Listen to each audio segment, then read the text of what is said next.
You're traveling through another dimension. A dimension not only of sight and sound, but of mind. A journey into a wondrous land whose boundaries are those of imagination. Your next stop, the Twilight Zone.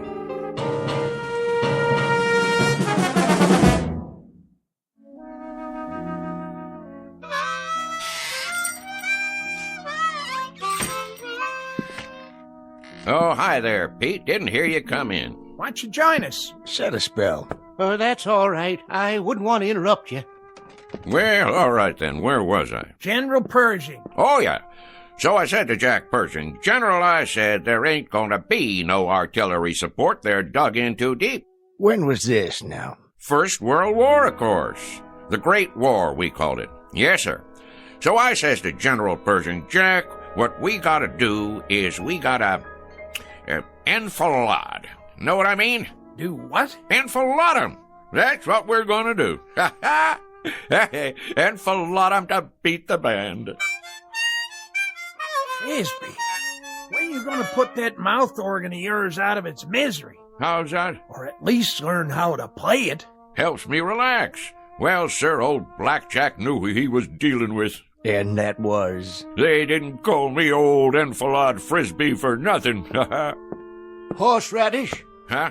Where do you keep the horseradish, Frisbee? Right where it always was, Pete. Third shelf down. Down where? On your left there, next to the pickles. You got catsup? Underneath the cash register, behind the beans. What's your hurry? Come on over. I got another chair. No thanks. I'll put a new log in the stove. If it's all the same to you, Frisbee, I'll just collect my goods and get on home while it's still daylight. Suit yourself.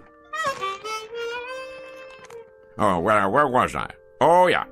Well, sir, the following morning, we attacked up and down the line, and the rest is history. Smashed them to bits, we did. And then we went on to Paris to celebrate. Exactly 4.5 hours it took us. We had frogs' legs and cold duck till we couldn't eat no more. An hour later, we was in Berlin. Shall I say it, or do you want to? Be my guest. Frisbee. Yeah? You not only got a pot belly big as that stove, you're the biggest liar who ever sat in that chair. You're doubting my word? You can start with that. Beyond just doubting your word, I'm calling you a liar flat out. How can you go from Paris to Berlin in 1 hour? Find the radishes, Pete? Yep. What about celery? All out. Getting some fresh ones in the morning. We're waiting, Frisbee. How do you go from Paris to Berlin in 1 hour? Oh, hold your horses now. I'm coming to that. It's what made the whole operation so fantastic. I was doing some reconnoitering, and I found me a back route.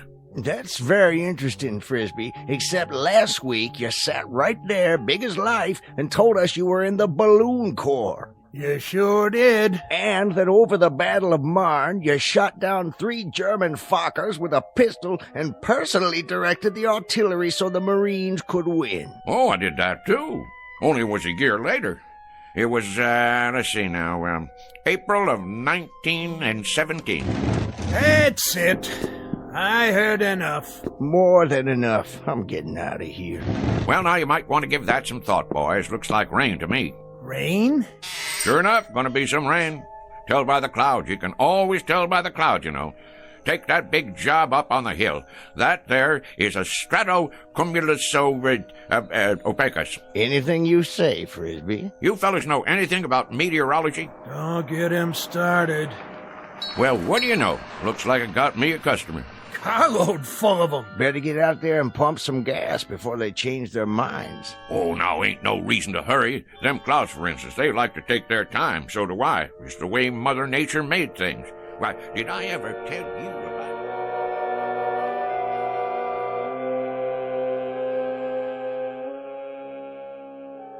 The slow-moving gentleman with the sizable mouth is Mr. Frisbee, proprietor of Frisbee's General Store, the local version of Gimbel's and Macy's. He has all of the drive of a broken camshaft and the aggressive vinegar of a corpse. As you've no doubt gathered by now, his stock in trade is the tall tale, the outrageous falsehood, the bending of truth up to and beyond the breaking point. What he doesn't know is that the visitors in the car out front are a very special breed. destined to change his life beyond anything even his fertile imagination could manufacture and embroider. The place is Pitchville Flats. The time is the present, or thereabouts. And Mr. Frisbee is on the first leg of a rather fanciful journey into a place we call the Twilight Zone.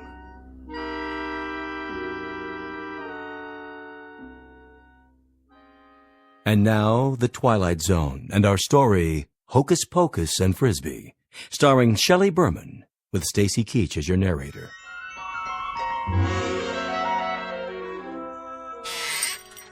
I believe I asked you boys a question. Oh, I'm sure you did. About meteorology. Well, I know plenty about that particular subject. University of Wichita it was. Got my doctorate in it. Did a treatise at the age of 13 that still uses standard text. Meteorology and You was the title. Talk was, it was the most scholarly treatise on the subject in the history of the field. My colleagues used to refer to me as Cumulus Frisbee. Cumulus Frisbee. Frisbee's a meteorologist. I'm Vice President of the United States. Well, what do you say, Mr. VP?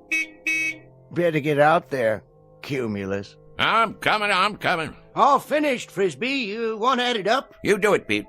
There's a pencil and paper right on the counter there. I could do it in my head for you, but it's been kind of a long day. I'm a little pooped out. 1 bottle of catsup, horseradish. Ever tell you about the time I gave a demonstration, me against the computer machines? 13 of them, lined up in an auditorium. 133 columns of figures, 8 digits apiece, and no pencil and paper, mind you, all in the head. Well, sir, people came from miles around. What happened, Frisbee? I thought no one would ever ask. 4 of the machines broke down from overwork. Not you, of course. 2 come up with incorrect answers, and I beat them all by 21 seconds. Ha ha. That does it for me. I simply can't take no more, Frisbee, I gotta tell you. Can't take what? I wouldn't mind if you was a bright liar. I mean, if there was some logic to it, but dadgum, the way you tell it, well, you'd have to be 100 different people living in 200 different places in 12 different periods of American history. Hallelujah and amen. Shucks. What are they in such an all-fired hurry for? Time to do some work, Frisbee. You got customers. You just said a dirty word. Only thing that works in Frisbee's whole body is his mouth. All right. Keep your britches on.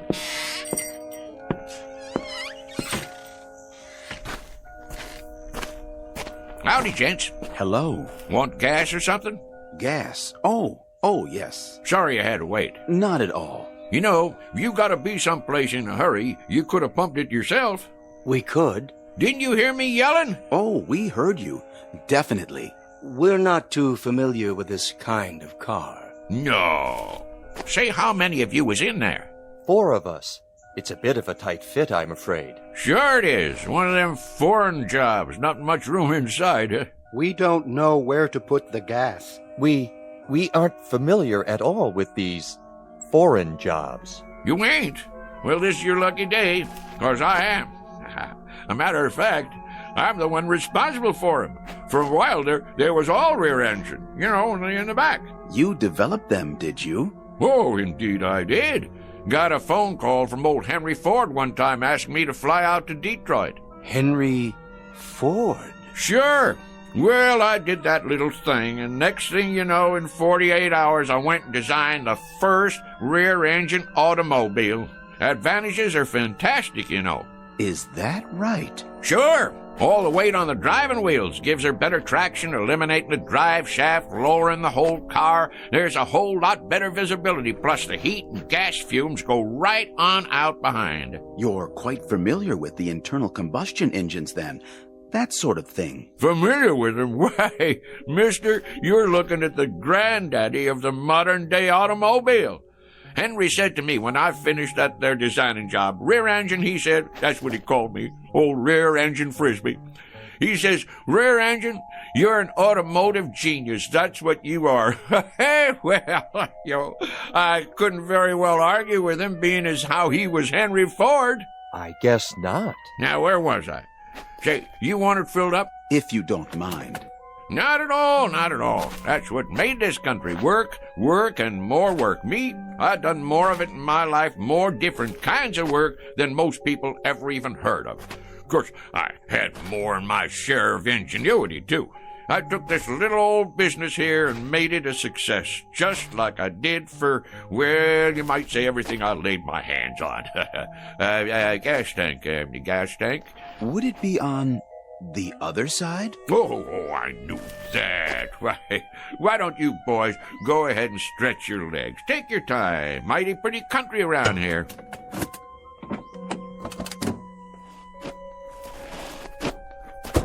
Yes, pretty. Of course, it wasn't very pretty when I moved in.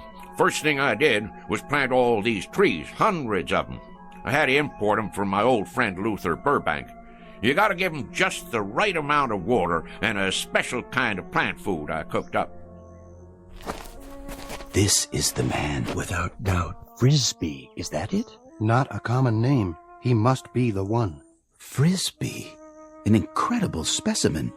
Done it all, knows everything, and everyone. All the greats. Then what we've heard is true. All of it. Absolutely. He studied at most of the major universities, holds a doctorate in at least 8 disciplines. A key man. Obviously. Water and oil okay? I believe they are, but I'd feel better if you checked them. Might as well, as long as I'm out here. I'll just open the hood and let me see now. Where's the latch now? In the front, maybe. Front! Where? Oh, no, what am I thinking? In back? Of course, where the engine is. Engine. You're a big help, Mr. Frisbee. You don't know how much we value your personal attention. Oh, that's okay, boys. Look here. Ain't that something? They got the dipstick and all hidden away so's nobody can go messing with them. But I can see from here that they're just fine. They're just fine. And yep, that's fine and dandy. Well, that ought to do it. How much do we owe you? Looks like $5 and a couple of cents. Make it 5 even. Did you bring a supply of local currency? Right here. Which one? Will this do? This here's $20. That what it is? Yes, of course. 20. I think I got some change. Change? In my pocket. Hold on now. Did we give you enough? Oh, sure, but you got 3 5s coming back. That's not necessary, Mr. Frisbee. You keep it. Huh? For your trouble. We have no need of it. That's mighty decent of you. You folks from around here? No, we're from quite a ways off. Well, if you're planning to drive a spell, I'd check in someplace first if I was you. And why is that? Those are dangerous-looking clouds. Dangerous? Yes, sir. We're going to have some rain shortly. You can tell when it's going to rain? Rain? Mister, I can tell when the humidity drops 0.5%. I can predict fog, smog, hail, sleet, snow, dew, and freezing 24 hours before it happens. Really? Well, I was working on a perpetual motion machine in Sioux City, Iowa, back in 1921, when I got a call from President Hardy. He was begging me to fly to Washington, D.C. and help him set up their meteorology department. Is that a fact? Not only is it a fact, but I'm giving it to you oversimplified, kinda. 'Cause I'm too modest to say what they put on the medal they gave me after I got 'em on the right track. That's how come you have weather predictions on the news. Mr. Frisbee, we were wondering if... Not yet. We'll see you later, Mr. Frisbee. You will? You may rely on it. Well, that'd be real nice. Stop on back and we'll sit around and talk some more. But mind what I told you about the weather. Best check into a motel or something till she blows over. We'll do something like that. Thank you so much, Mr. Frisbee. Into the car now, gentlemen. Well, you take care now. Oh, we will. We will.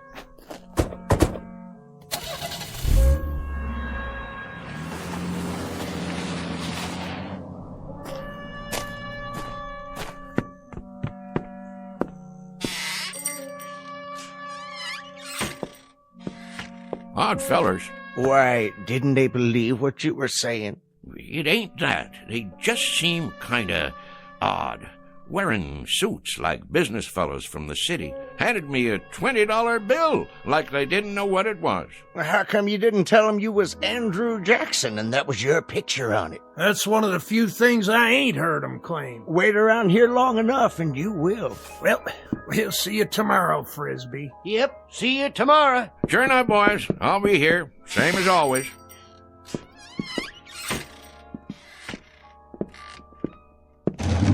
Let's see now, 5 o'clock. Sounds to me like a good time to close. Mr. Frisbee? That's my name. Don't wear it out. Huh? Mr. Frisbee. Who's there? If you walk outside and head east down the highway... Where are you? Nobody left in this store but me. If you head east for 200 yards, you'll come upon something extraordinary. Oh, yeah? Like what? An adventure, Mr. Frisbee. New worlds to conquer. How's that? Worlds even you have never dreamed of. Say, where you hiding? In the back room? Or over by the dry goods? Don't trouble yourself. You won't see us. Well, where are you then? With you, Mr. Frisbee. We are a part of you. And soon, very soon, you will be a part of us for all eternity. You are going to the stars, sir. To the stars.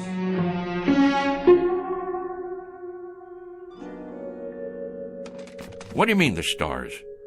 You talking about going to Hollywood? The stars in the heavens. You're not afraid, are you? Afraid? Me? Stonewall Frisbee? Do I, David Eisenhower said to me back when I got onto the very first landing craft on D-Day, Stoney, he says to me, Stoney, you lead the invasion. There'll be mines, German E-boats, Stuka dive bombers, and artillery up against you, but you can do it. Well, Ike, I says, I guess if you really want me to. An exceptional record, Mr. Frisbee, but our time grows short. Will you accept this last greatest adventure? You mean go walking outside? It's not far. Just beyond the first grove of trees. Afraid I can't take you up on that, seeing as how it's gonna rain. Then you are frightened. We had thought you'd be the one man willing to take almost any risk. That may be, but who, may I ask, is telling me all this? If you'll walk on down the road, as I suggested, you'll find out. Well, rain or no rain, I never was one to turn down a little excitement. Who'd you say you was? Your questions will be answered soon enough. Well, all right then. Just let me lock up. That won't be necessary. Why not? Because, Mr. Frisbee, you won't be coming back.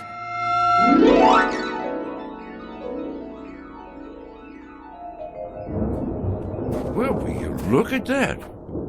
I sure was right. Gonna be a big old storm tonight. Hurry, Mr. Frisbee.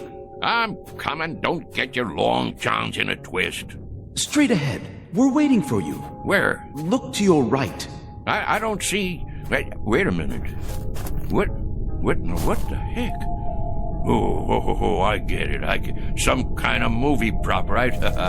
What are you doing? Making one of them science fiction movies out here? Dang, if it don't look like one of them flying saucers. That's exactly what it is. You may come inside. Now, how am I going to do that?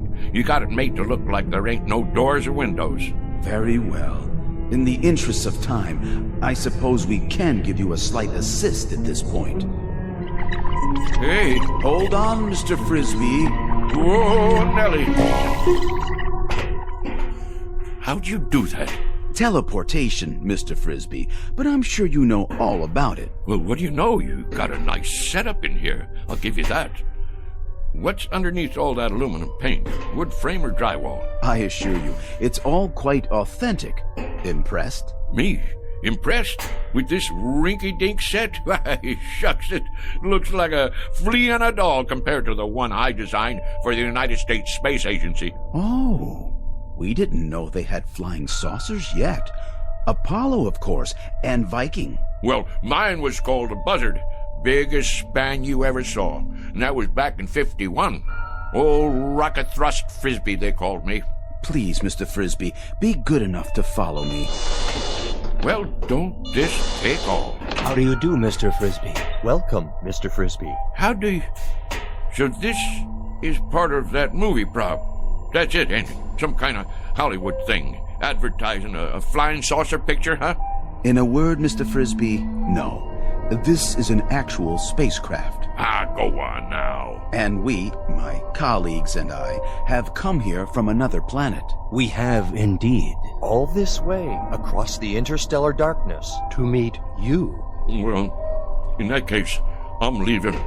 Correction, Mr. Frisbee. You are staying. Wait, let me loose. I can't even wiggle my toes. I suggest you stop struggling against the force field and relax. After all, you're going to be here a while.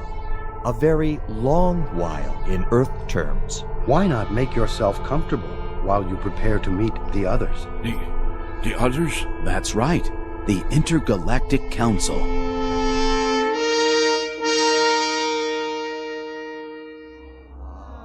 Well, sir, the government already knew about my research in atomic energy. Matter of fact, I suggested it to them as far back as 1923. Spent a whole summer one time with Al Einstein, during which time I gave him the preliminary stuff about that relativity theory of his. Smart as paint, that fella. Smart as paint. He had bad hair, though. Should have put some Brill cream on it. A little dab will do you. Anyhow, when I got this here call from New Mexico, I had to hightail it over there and show them how to make the bomb. Incredible. Fantastic. What a specimen. Now, let's see. That covers atomic energy. What was the next thing you fellows asked me about? If you wouldn't mind, sir. Go on, speak your mind. You're entitled, son. Your research in liquid propellants. Oh, yes, liquid propellants. Well, now, the main thing I gotta say about that is there ain't no liquid in the world that'll propel me faster than a dry martini on the rocks. We were referring to liquid propellants as applied to space travel, Mr. Frisbee. Oh, them liquid propellants. I get your drift. Yeah, I developed the first ones used by the Air Force in that old whack Corporal rocket, remember? Used to have a model of it out in front of Disneyland. Well, that thing sure could move, thanks to me. Made up a batch of liquid stuff in my cellar. Folks around town wanted me to run for Congress after that, being as how I got the country back into the space race. But if there's one thing I ain't, it's conceited. I figure it's a man's patriotic duty to invent liquid propellants if he has a mind to. And I had a mind to. Why, even as a boy, when I was attending Princeton University on a special scholarship, they used to call me Old Liquid Propellant Frisbee. Next question. Forgive me, Mr. Frisbee, but you mentioned Princeton University, did you not? Sure did, young fella. Nice place, too. Real homey. Of course not as homey as Pittsville Flats. But it was my understanding that you attended the University of Wichita. That one, too. I can see how you'd get a mite confused.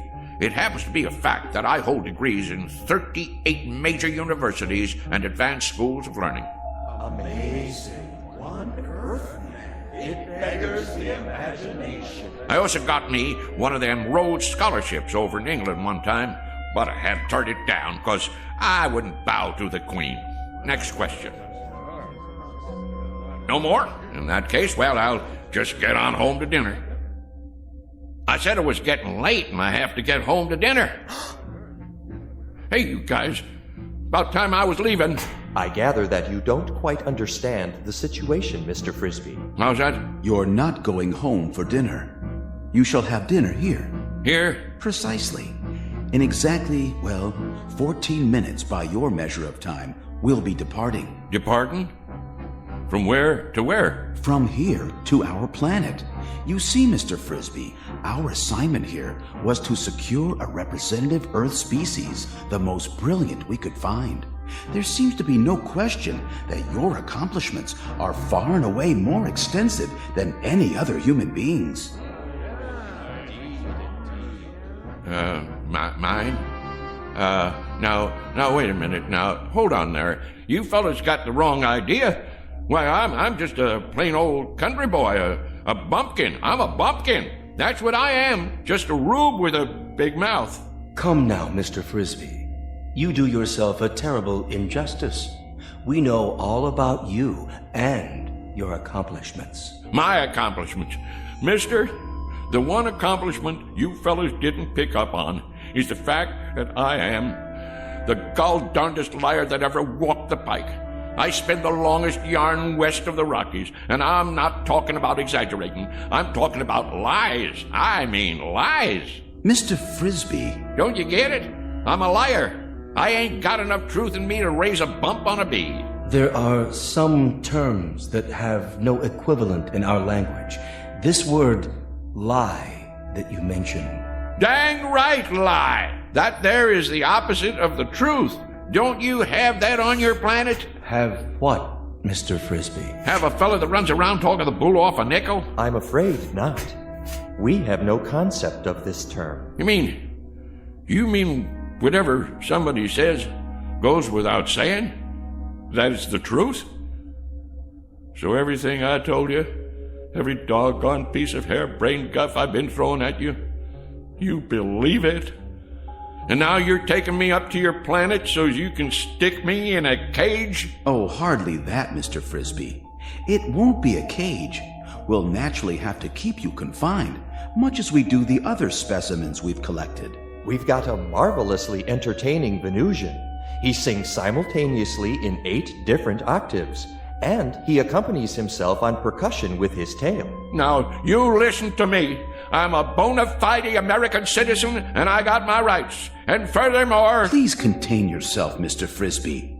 Since we'll be departing very shortly, you have your choice of dinner now or later. Perhaps you'd prefer waiting. What is your pleasure? I'll tell you what my pleasure is. My pleasure is to punch you right smack dab on the jaw. What the... Don't be alarmed, Mr. Frisbee. That was only a mask, a disguise we use to pass among Earthlings. This is my real face underneath. I hope its appearance doesn't unduly disturb you. Mr. Frisbee? Whoa, whoa, whoa. Mr. Frisbee!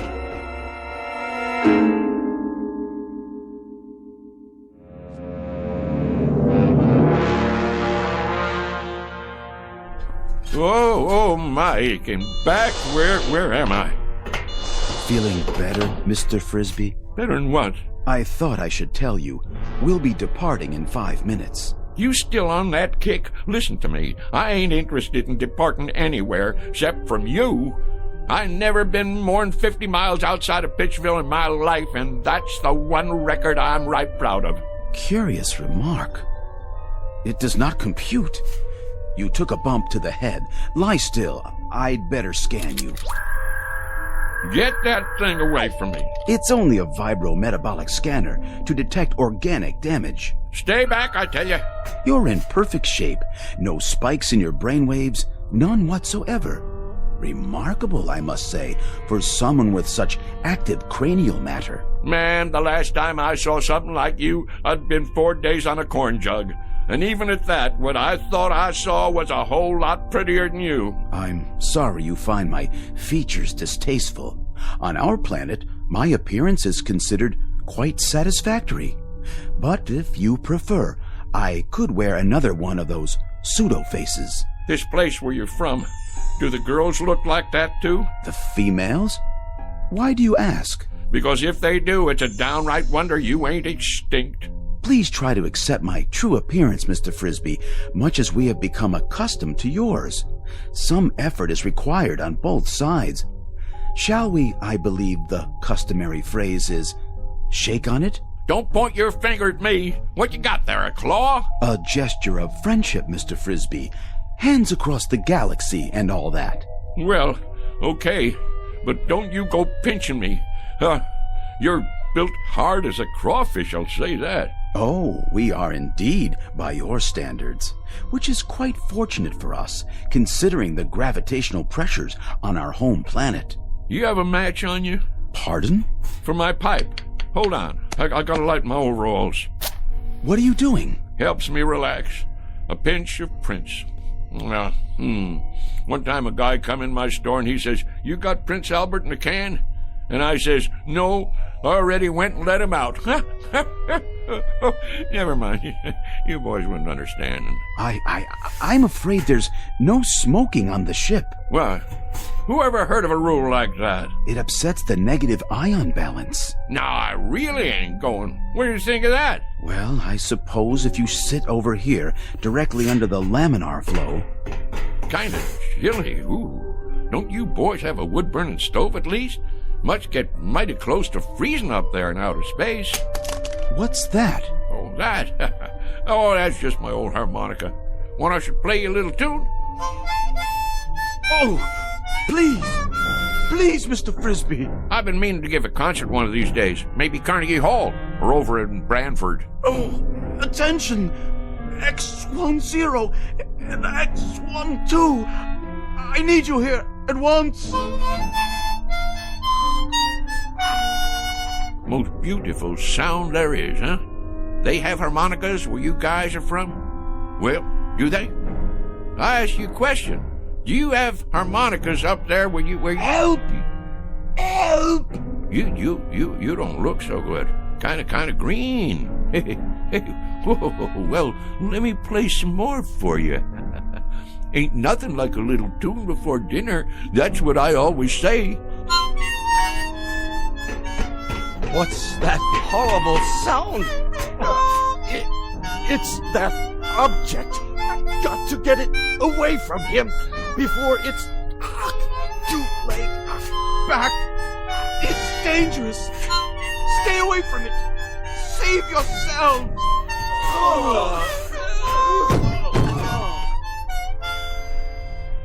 What's the matter, boys? Don't you like my playing? Boys? Oh, boys! Frisbee, old son, something tells me this is your chance. You better make tracks, and I mean now. They didn't call you old mile-a-minute Frisbee for nothing. Get moving. What are you doing out of your room, Mr. Frisbee? Mr. Frisbee! Don't let him off the ship. Quickly, seal the airlock. No, you don't, boy. Get out of my way. No. Don't go after him. He has some sort of fantastic instrument that emits a death sound. I've never heard a pitch like it. It's powerfully destructive. We'd best take off before he warns others of his kind. They may have the same weapon.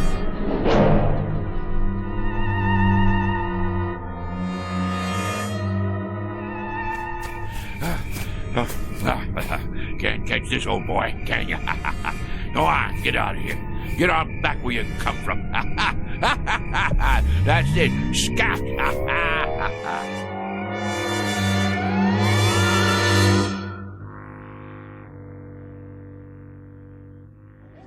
Shh, quiet. Douse the lights. Here he comes.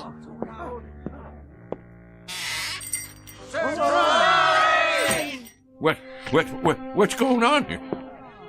Will somebody tell me what's happening here? What do you mean, what's happening? It's your birthday, ain't it? As if you didn't know. And this here is a surprise party. As if you didn't know that either. Congratulations, Frisbee. Put her there, old buddy. Well, I sure didn't expect nothing like this. The heck you didn't. The present. Give him the present, dadgummit. I've been waiting all day for this. Got it right here. What are you waiting for? Go on, Frisbee, open it up. Well, you folks sure sprung one on me. Want me to help you get the paper off? No, I can get it. Go ahead, read it. What is it, some kind of trophy? It's what they call a lovin' cup. Went into town and ordered it special. Go on, read it out loud. For the first time, Frisbee is at a loss for words. I'll read it for him. World's greatest liar, Mr. Somerset Frisbee, presented by his friends on the occasion of his 63rd birthday. Folks, all I can think to say is, mighty nice of you all. Mighty nice. Ain't you gonna make a speech? Yeah, Frisbee. Tell us one of them real whoppers. Like where you been the last couple of hours? Was you inventing something? Or maybe you just took a quick trip to the moon? Well, you ain't far wrong, and that's a fact. I knowed it. I've been waiting for this all day. First off, you know who them fellas was in that car? Which car? That little foreign job come in here for gas, remember? The President of the United States and the Secret Service. Well, I'll tell you who them fellas was. They was from outer space. Oh, isn't he the living end?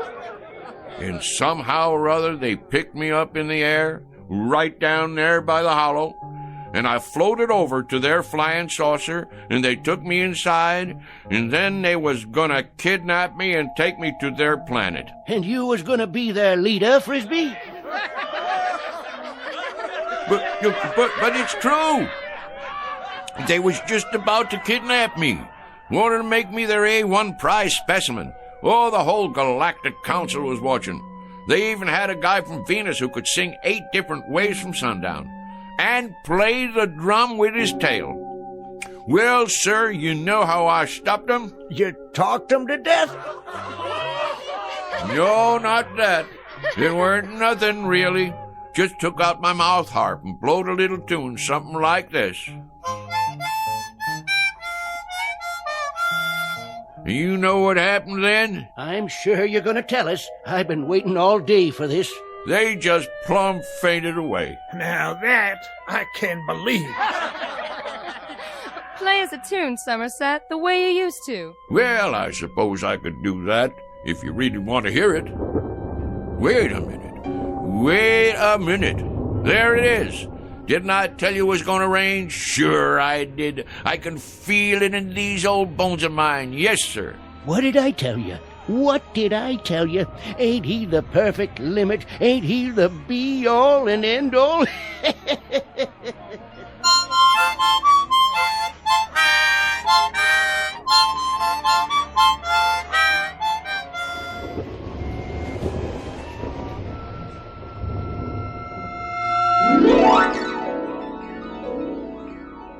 Mr. Somerset Frisbee, who might have profited by reading an Aesop fable, the one about the boy who cried wolf.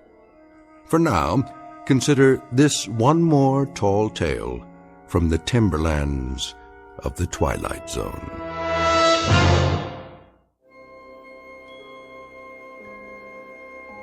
Hi, this is Carl Amari, producer of the Twilight Zone radio dramas. I'd like to take a moment to tell you about our official website at twilightzoneradio.com, where you'll get the latest news and information on these Twilight Zone radio dramas. Plus, at twilightzoneradio.com, you can digitally download 3 free episodes or any of our episodes for only $1.95 each. In this age of ever-changing technology, we've decided to make these episodes instantly available to you by making the Twilight Zone radio dramas a digital download-only series. This means that this series will no longer be offered on CD. The CD collections at our website are now being offered while supplies last at buy one, get one free. So be sure to get your favorites before they're sold out. Be sure to visit us often, and I'll see you in the zone.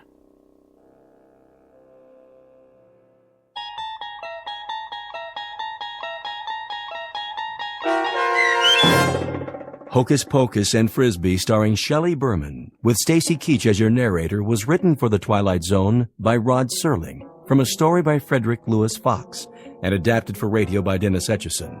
Heard in the cast were Mike Novak, Richard Hensel, Turk Muller, Sarah Marks, Jeff Lupetin, Christian Stolte, and Doug James. To learn more about the Twilight Zone radio dramas and to obtain audio cassettes and CDs of these programs, visit our website at twilightzoneradio.com. The producers of The Twilight Zone wish to thank CBS Enterprises, Carol Serling, Dennis Etchison, Dick Brescia Associates, Claire Simon Casting, Paul Patch, Terry Jennings, the American Forces Radio and Television Service, our sponsors, and our radio affiliates for helping make this series possible. This copyrighted radio series is produced and directed by Carl Amari and Roger Wolski for Falcon Picture Group. Doug James speaking.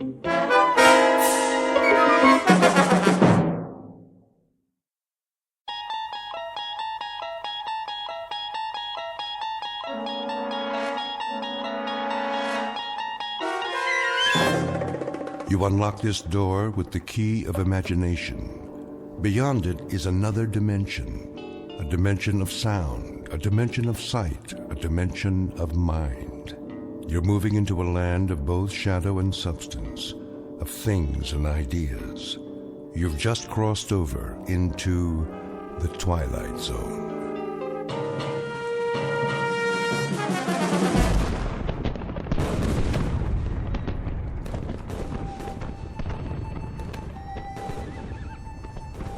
The date is Tuesday, September 11th, 1864. We are encamped outside Atlanta, and the destruction goes on. I know not what history will make of this conflagration, but I have witnessed it at close range. I feel it my duty to set down these observations before the prism of time colors them in a different light. As to the present battle, then my words may seem harsh, but I assure you, this is how it was. We charged the enemy's works and carried them with the bayonet. The earth ran red. The air was filled with the screams of the wounded and dying. But we were many, and they were few. And so we triumphed. Nonetheless, and despite urgings to the contrary, the battle raged on. The city was ours. There was no need to destroy save that which could be of use in the fight against us, but Sherman was drunk with victory. He himself started the fires, the flames which annihilated that great citadel of grace and beauty. One of us should have sent a ball into Sherman's brain. It would have been so easy. But somehow we couldn't, and that devil knew it. He knew it, and he mocked us for our cowardice. The good die young, I've heard him remark. If you're evil enough, you'll live forever. And with that, the entry from Major Skelton's diary ends. So it was that the Union soldiers burned Atlanta. Questions? Professor Jameson? Yes. The books I've read don't describe the Battle of Atlanta that way. Oh, I know. Confusing, isn't it? But as someone once said, history is bunk. Who was it now? I should know that. Henry Ford. Yes, of course. That's it. Mr. Ford. Thank you, Professor Kittredge. Helps when a Nobel Prize winner sits in on your class. You should drop by more often, Sam. You seem to do quite well without me.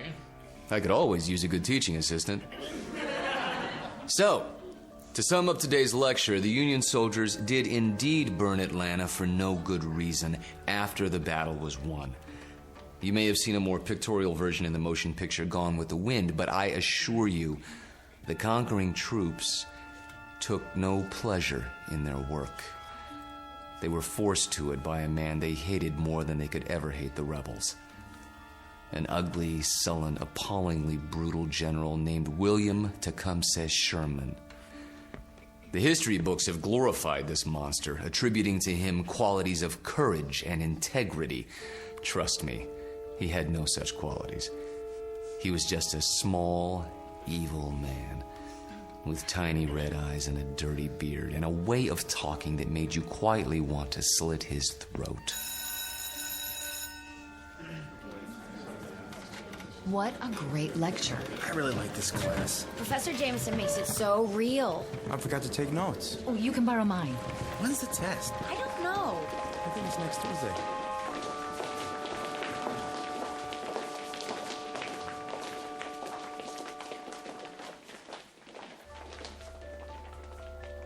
It has been said that universities are worlds unto themselves, inhabited by the young.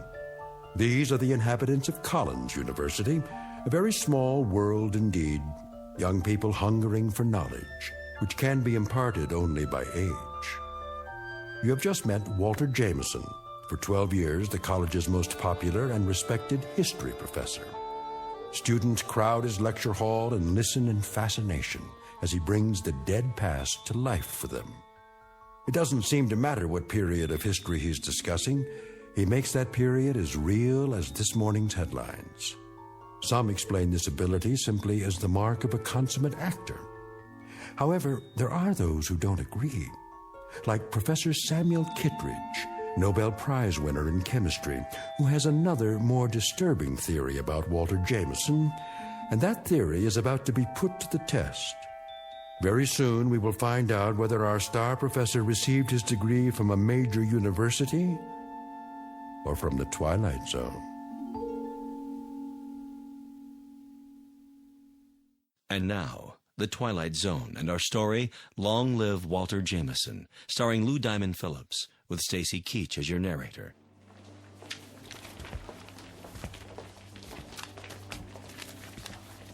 Very vivid, Walter. You had me on the edge of my chair. Thank you, Sam. Coming from you, that means a great deal. Now I see why these lectures of yours are so popular. Is that why you sat in today? Partially. Tell me something, if you have a moment. Certainly. Who was this Major Skelton? Oh, no one important. Just a lawyer who happened to enlist. And you acquired his diary? Yeah, lucky break. As I recall, an auction of Civil War memorabilia a few years back. What regiment? 123rd Illinois Infantry. Remarkable. American history is a hobby of mine, but I must say I've never heard of him. His diary's never been published. A fascinating document. May I see it? Surely.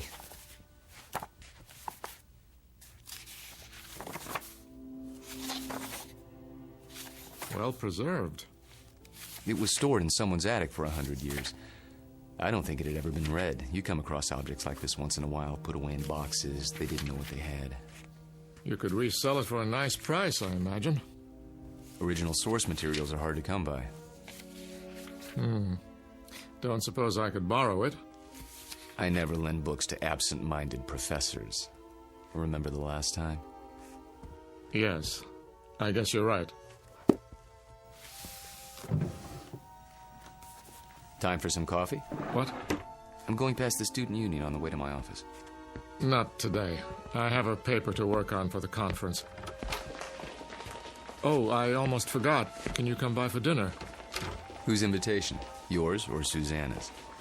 Mine, this time. Something on your mind? Nothing special, just your company. We have a chess game to finish, if I'm not mistaken. Say 7 o'clock? All right, 7 it is. Good. See you then.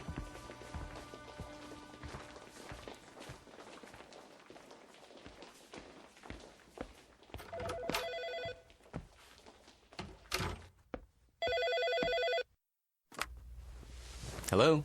There you are. Where else? I keep regular office hours. I know. A chance to counsel all those co-eds. Oh, please, Mr. Jameson. I just have to talk to you. It's about my term paper. It's Professor Jameson to you, young lady. Excuse me, Professor. I might have an hour this afternoon. Then we'll have to work fast. You see, I have a bad case of writer's block. I need someone to, well, loosen me up. You don't need me. You need a cold shower and a massage. Speak for yourself. Daddy told me he invited you for dinner. He did. You mind? Not if you don't mind my getting some work done afterwards. My thesis is due in 10 days. How's it coming? Oh, it's coming. I'm just not sure I've said enough. Want me to look at it? Absolutely not.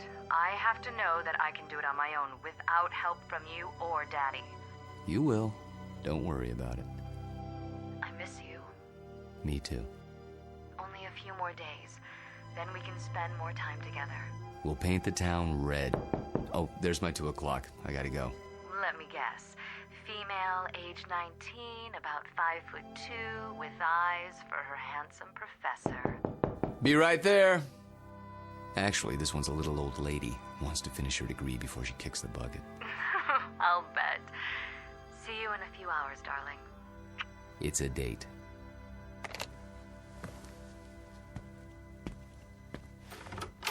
Oh, there you are. Come in, Janice.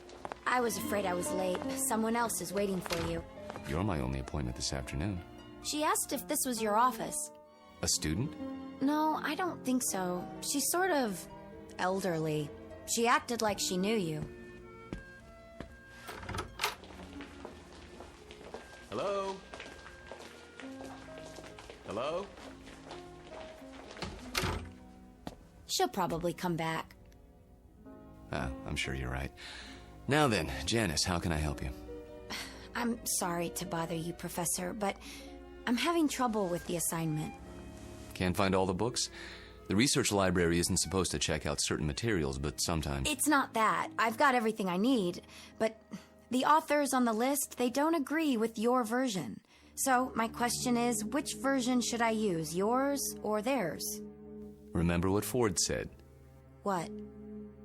Never mind. Start with the basic events. Everyone's in agreement there.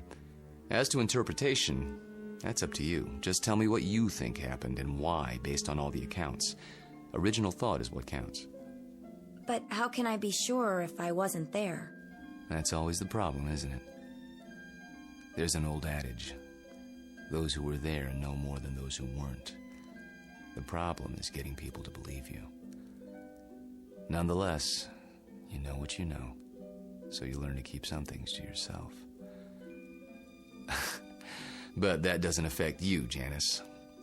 We deal with truth in my class. Nothing but the truth, for better or worse. They say it can set you free.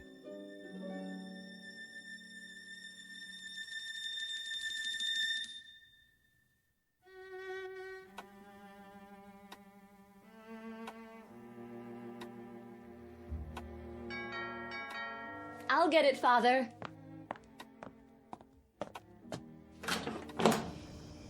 Hello there, miss. I've got a great deal on a set of encyclopedias. Sorry, we don't want any. Just let me get my foot in the door.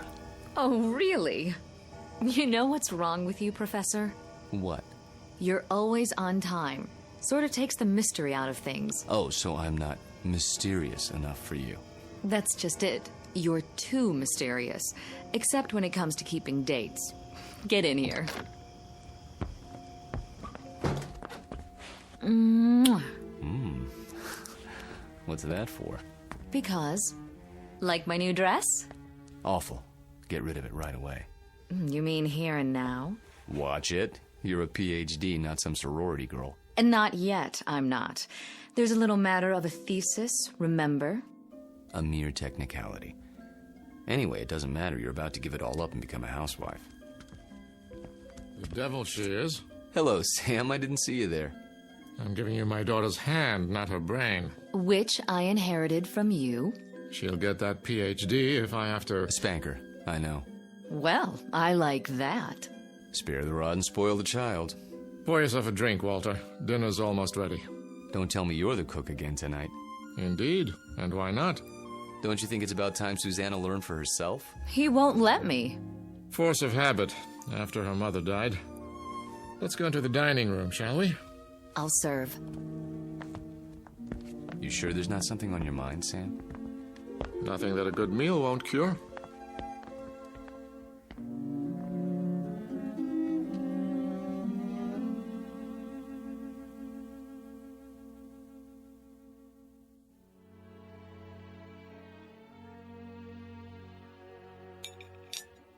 Had enough to eat? I take it all back, Sam. She'll never be the cook you are. I wouldn't even try. Oh, you could try. Who knows? Maybe you've inherited your father's talents. What do you think you're doing in here? I'll do the dishes later, unless this is the men's hour. Cigars and brandy and all that. Not a cigar, a pipe. It's not the dishes I'm worried about. It's a little matter of a doctoral thesis. Upstairs with you. Walter and I have some talking to do. I don't believe this. It is the gentleman's club, right here in my own house. Just for a while, Susie. Then you can have Walter to yourself. You're not going to treat me this way, are you?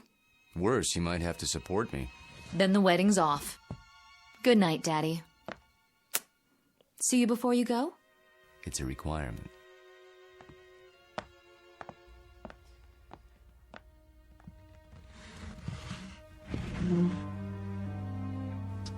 Brandy? By all means. You know, you don't have to worry about her. She'll accomplish anything she sets her mind to, with or without us. Oh, I know that. But she's wasted a lot of time. She's almost 30, and I'm almost 70. You're talking about chronological age. You're both still very young.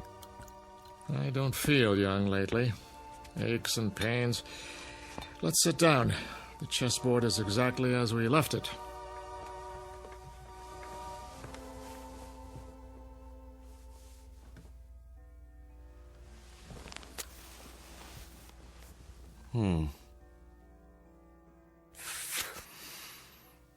My move, isn't it?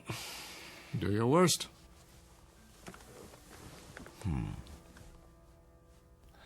How about pawn to king's bishop 4? Look at that. You don't like it? Not the move. Your hands. Well, what about them? Extraordinary, isn't it? They looked very much the same when we met, those two hands. Firm, smooth, not the slightest discoloration. Time marches on.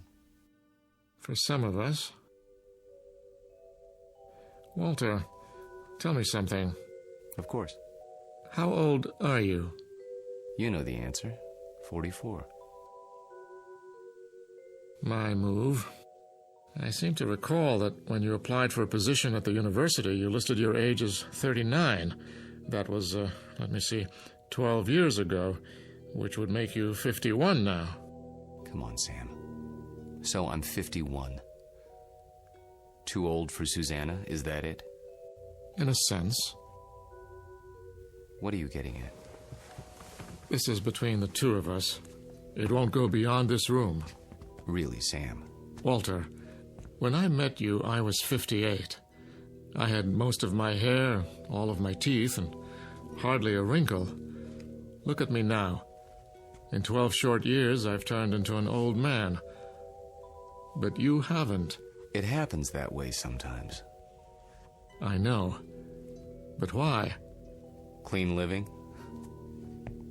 Don't ask me, Sam. You're the chemist. I'm just a history teacher. Yes, and you teach it very well. Do you know what your students say? They say it's almost as if you witnessed history firsthand. I try to make it interesting. Fake it, you mean? You could call it that. Yes, that's what I thought. But somehow it didn't seem like you. You're such an honest, precise man. Ah, here it is.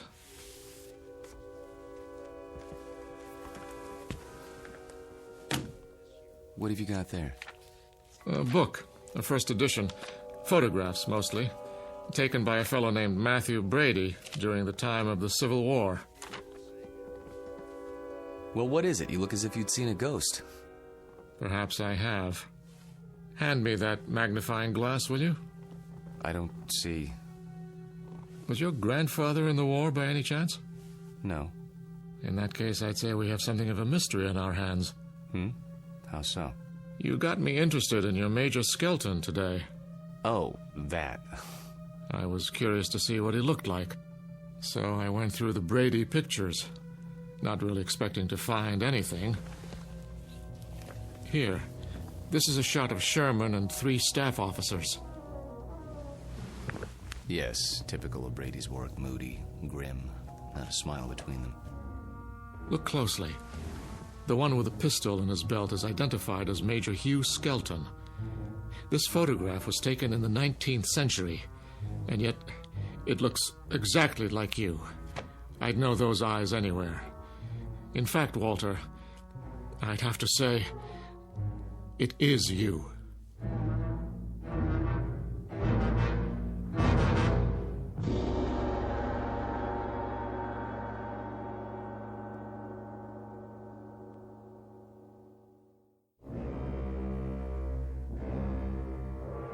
It is you, Walter, isn't it?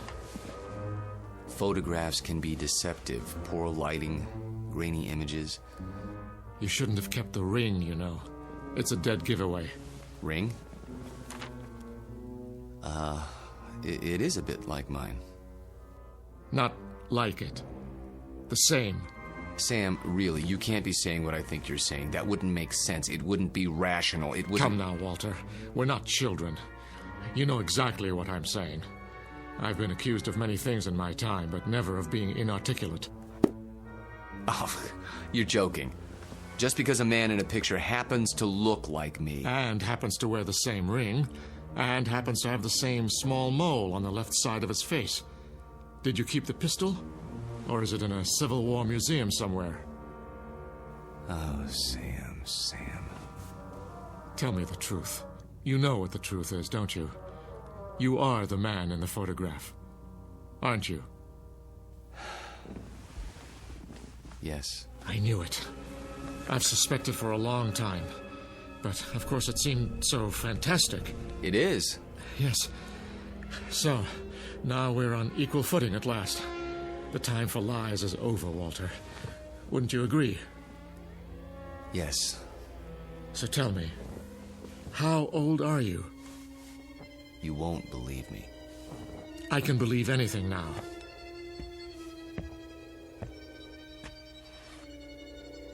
This bust on your mantelpiece? What about it?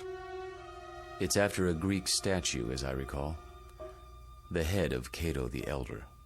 That's right. Let's just say, I'm old enough to have known this gentleman personally. But he lived more than 2,000 years ago. I said you wouldn't believe it. No, it isn't that, but 2,000 years? How, Walter, how? You don't know what you're asking. In heaven's name, this is what mankind has been dreaming of. Sam. To live forever. To go on learning and understanding eternally, without end, without death. Sam. Tell me the secret. I can't. You must. You owe it to the world. I owe the world nothing but contempt and pity. Then tell me, any part of it. I'm almost 70 years old. I have a heart condition. I'm going to die, but I don't want to until I finish my life's work. Walter, listen to me. Do you understand? I'm not ready to die. I can't tell you the secret because I don't know what it is myself. What? I was like you, Sam. Afraid of death. Too afraid to face the concept head on. When I thought of all the things there were to know and the pitifully few years man had to know them, I went cold with fear. And with anger, too, at the impossibility of it all. The combination was paralyzing. Every night I dreamed, as you dream, of more time, of immortality. Only if man lived forever, I thought, could there be any point to living at all.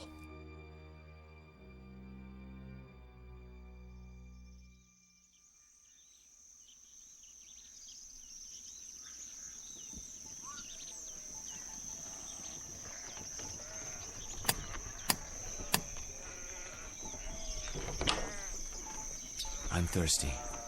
You have water? Come in, traveler. Thank you. You're very kind.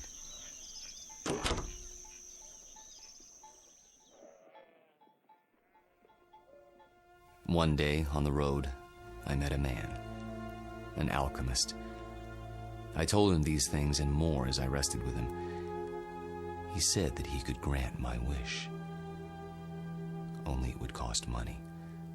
A great deal of money. So I sold everything I had and paid him his money and submitted to his experiments. Drink this, young man. You may remain here until you recover.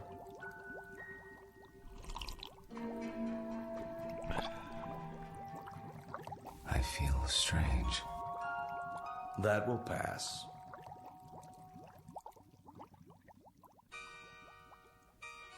I remember very little of what followed, except that I was in a coma for many weeks. When I revived, I learned that the alchemist had been burned for blasphemy. You're not serious? An alchemist? The only legitimate one that I've ever known. You're asking me to believe something that goes against everything I know. Not without proof. But an alchemist? I'm a man of science. They knew nothing of chemistry. Lead into gold. Just as I thought.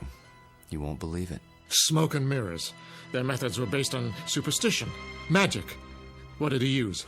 bat's blood and eye of toad. And once upon a time, germs were unknown, and blood cells, and pasteurization, and human growth hormone, and...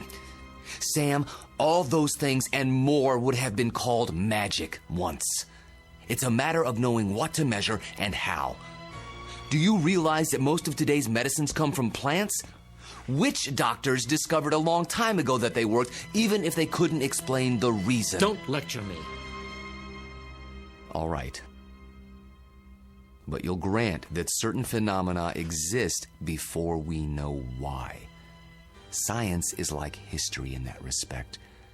A detective story, working backwards from known facts until we understand the cause. And I'm the most undeniable of facts. Unless you can come up with another explanation. Go on. There isn't much more to tell, really. I thought the experiment had failed, of course, because I didn't feel any different. But then, when I saw my wife and my children and my friends aging and growing old, this was a problem I hadn't considered, you see. But surely there's a way to get around that paradox. Such as? There must be. Is there? Think about it. If I tell you that somehow I can stop you from aging, where do you want to be stopped? At 30? Then you watch everyone around you turning old. At 70? Would you want to live forever the way you are now? Sick and weak? It's better than dying. No, Sam. You're wrong. I was wrong. It's death that gives this world its point. We love a rose because we know it will soon be gone. Who ever loved a stone? I'm not a rose, and I'm not a stone.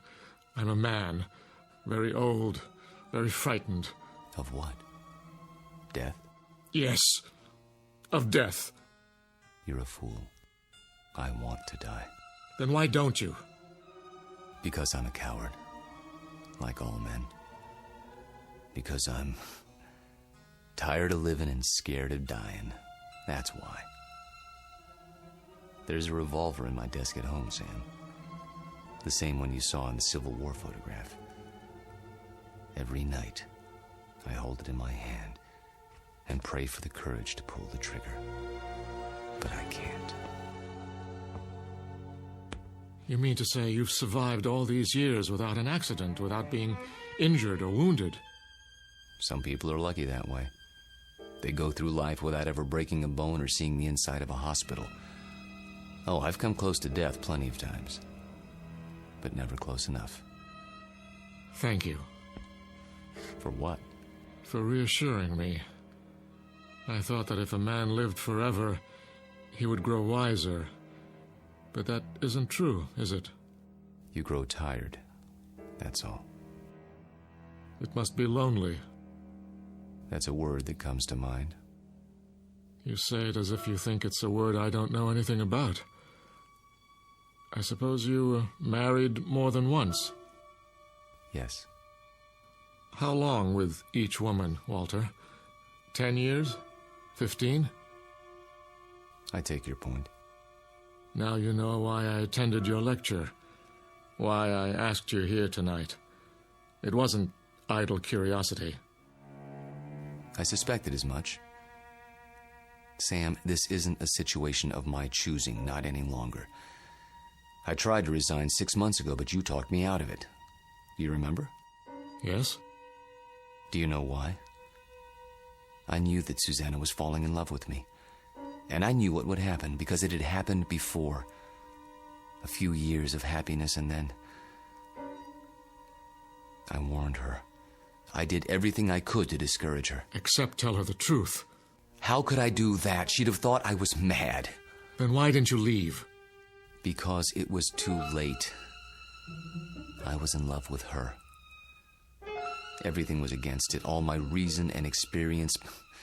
But that didn't matter, and God help me, it doesn't matter now. It does to me. Walter, I can't let you marry my daughter. And why not? Susie. Well, go ahead. I asked a question, Father. We were just having a conversation. So I gather. How long were you standing at the top of the stairs? Long enough to hear that there's some sort of disagreement over me. Don't you think it would have been considerate to include me in the negotiation? It's not a negotiation. Please, don't misunderstand. Your father seems to think I'm too old for you, darling. Susanna, let me explain. That's the silliest thing I've ever heard. Good. In that case, you will marry me? I thought that's already been decided. You asked, and I accepted. Unless you're having second thoughts. Nonsense. If I had my way, we'd do it tonight. Are you serious? I've never been more serious in my life. I think you mean it. There's a justice of the peace in the next county. Go upstairs and get your prettiest dress. I'll go back to my place and pick you up in an hour. But... Go. Go. Daddy? I can't very well ground you, can I? You're of legal age. Oh, Walter. I do love you. Though your timing is a bit of a surprise. Life is a surprise. If we're not ready now, when will we be? Next week? Next year? We have to seize happiness when it comes, and it's here now. 1 hour, darling.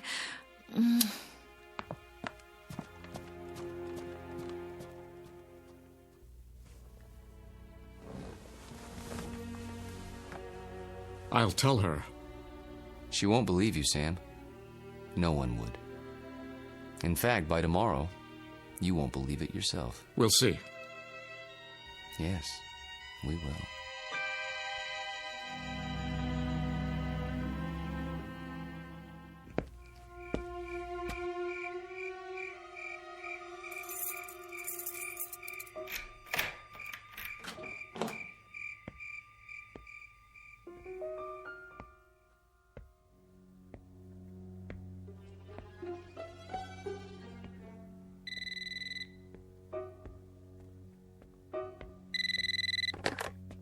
Yes? I'll give you one last chance, Walter. If that's your name. Sam, please. The irony is, I truly like you. We've been fine friends. But when it comes to my daughter... You deny her happiness?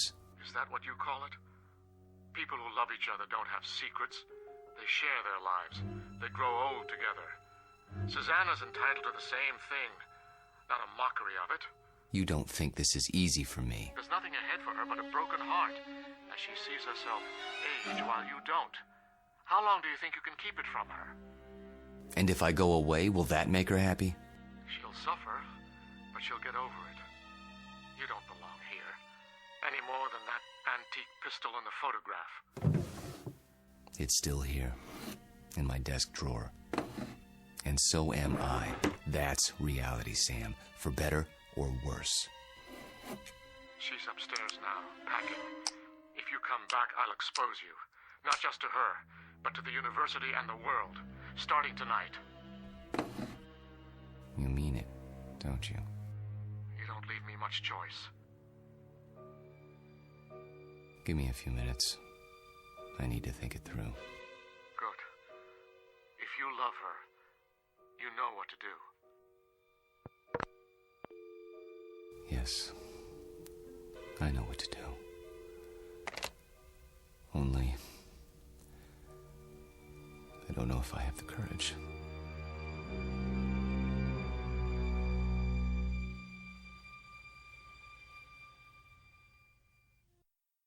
Hello, Tommy. Who are... You needn't stand up. How did you get in? You left the front door open. Who are you? Don't you recognize me, Tommy? No, I don't think I... Look hard into my eyes.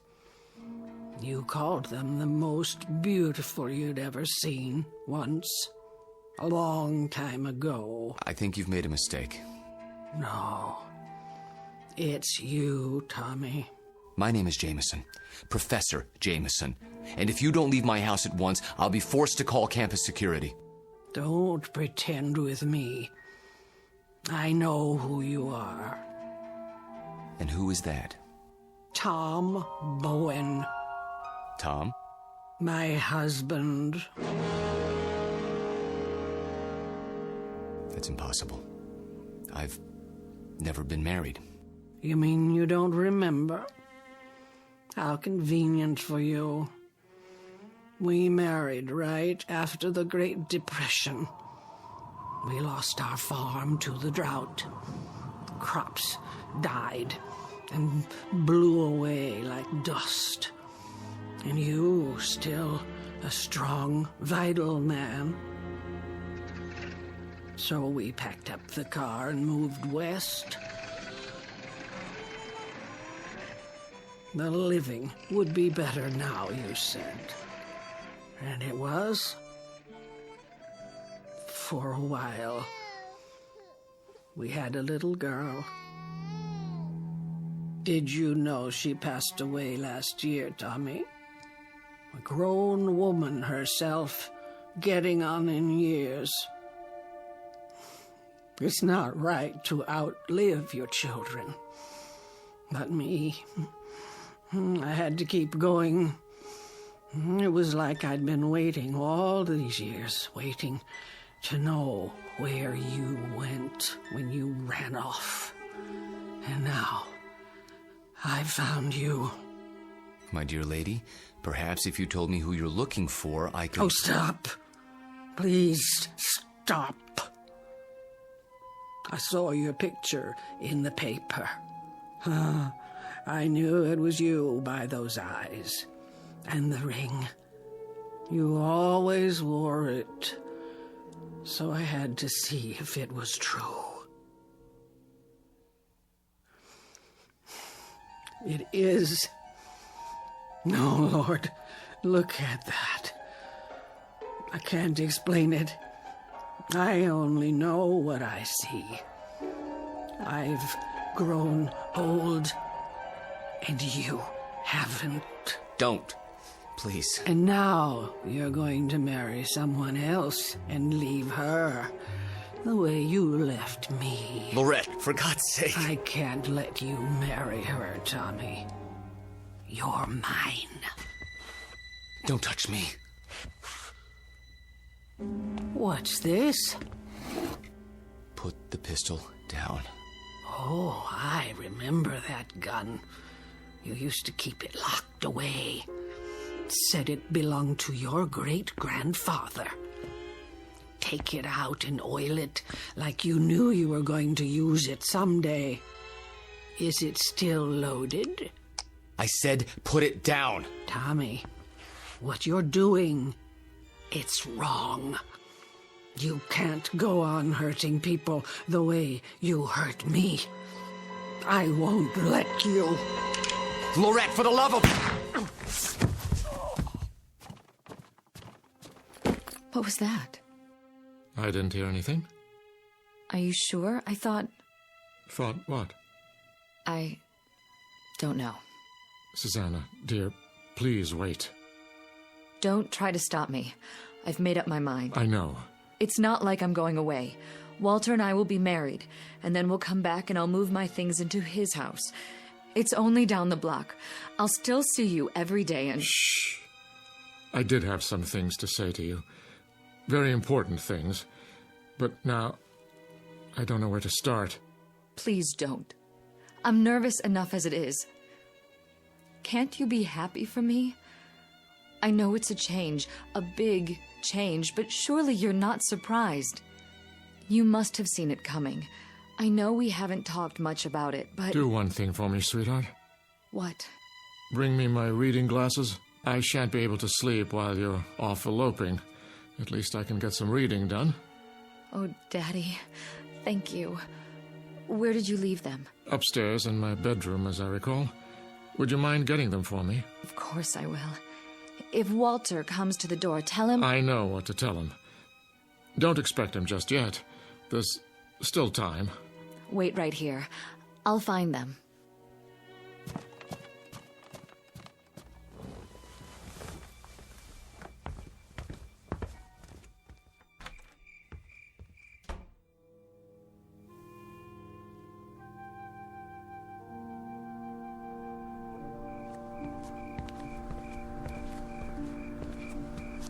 Oh. Excuse me, I didn't see you there. I saw my Tommy.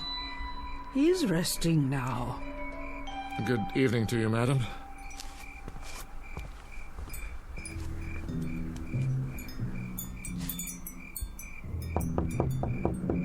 Walter.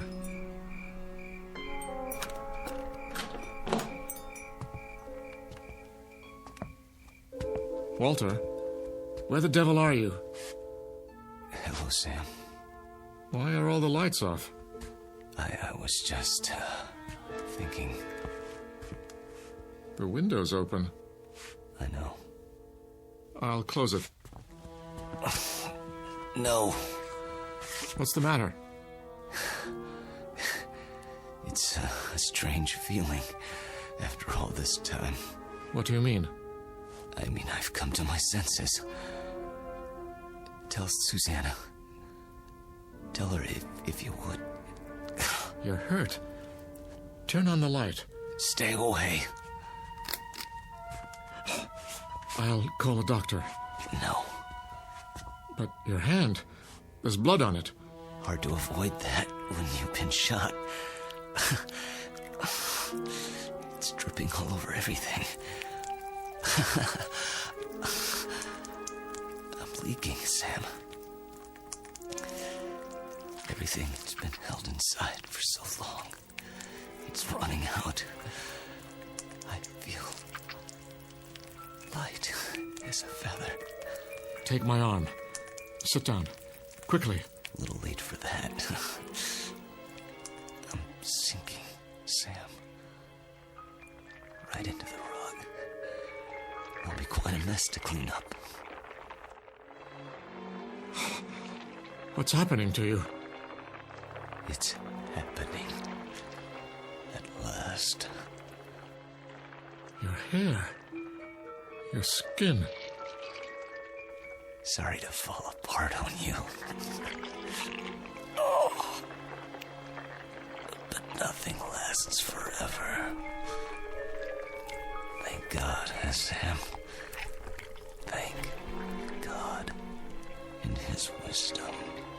Oh, Walter. Walter. Tell her. I'll try to think of something.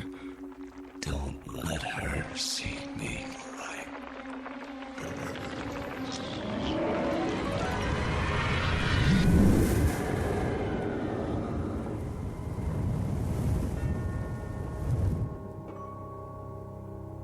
Dad? Walter? No, Susanna. Stay back. Daddy! Go home. Where's Walter? Susanna, please, go home, now. Walter? He's gone. Gone where? I wish I could tell you. But there are his clothes, his shoes. Daddy! Daddy, what else is on the floor? Dust, my dear. Only dust.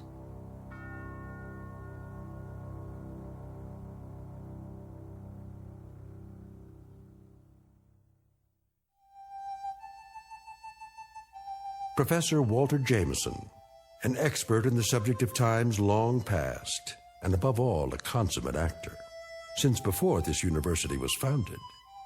He's finally completed his life's work, a history of the world that begins in the cradle of civilization and ends in our time, because the future was not his specialty.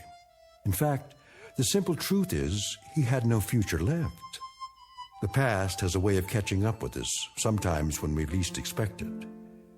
They say that time heals all wounds, but it also wounds all heals. Rest in peace, Professor. You've just passed the ultimate final examination in the Twilight Zone.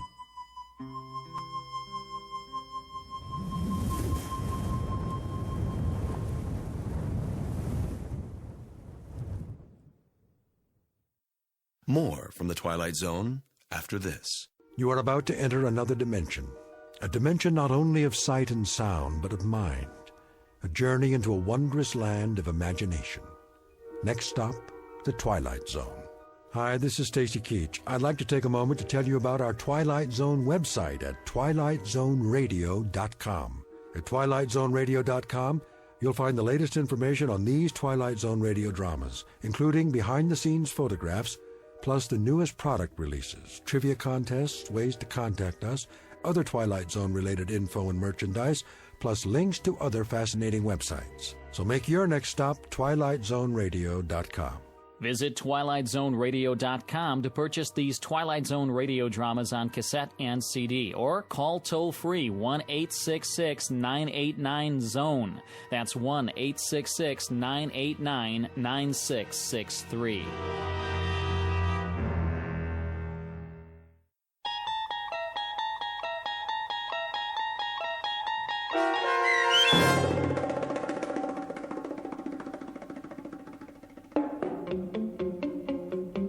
Long Live Walter Jameson, starring Lou Diamond Phillips with Stacy Keach as your narrator, was adapted for radio by Dennis Etchison and written for The Twilight Zone by Charles Beaumont. Heard in the cast were David Darlow, Alyssa Fraden, Elizabeth Leto, Ann Whitney, Jeff Lupetin, and Christian Stolte. To learn more about the Twilight Zone radio dramas and to obtain audio cassettes and CDs of these programs, visit our website at twilightzoneradio.com. The producers of The Twilight Zone wish to thank CBS Enterprises, Carol Serling, Dennis Etchison, Dick Brescia Associates, Claire Simon Casting, Terry Jennings, XM Satellite Radio, Sirius Satellite Radio, our sponsors and our radio affiliates for helping make this series possible. This copyrighted radio series is produced and directed by Carl Amari for Falcon Picture Group. Audio editing, sound design, Foley effects, and mix for the Twilight Zone radio dramas are by Cerny American creatives Craig Lee, Michael Slaybach, Bob Benson, and Jason Rizzo. To learn more about the Twilight Zone radio dramas and to contact us, visit our official website at twilightzoneradio.com. Doug James speaking.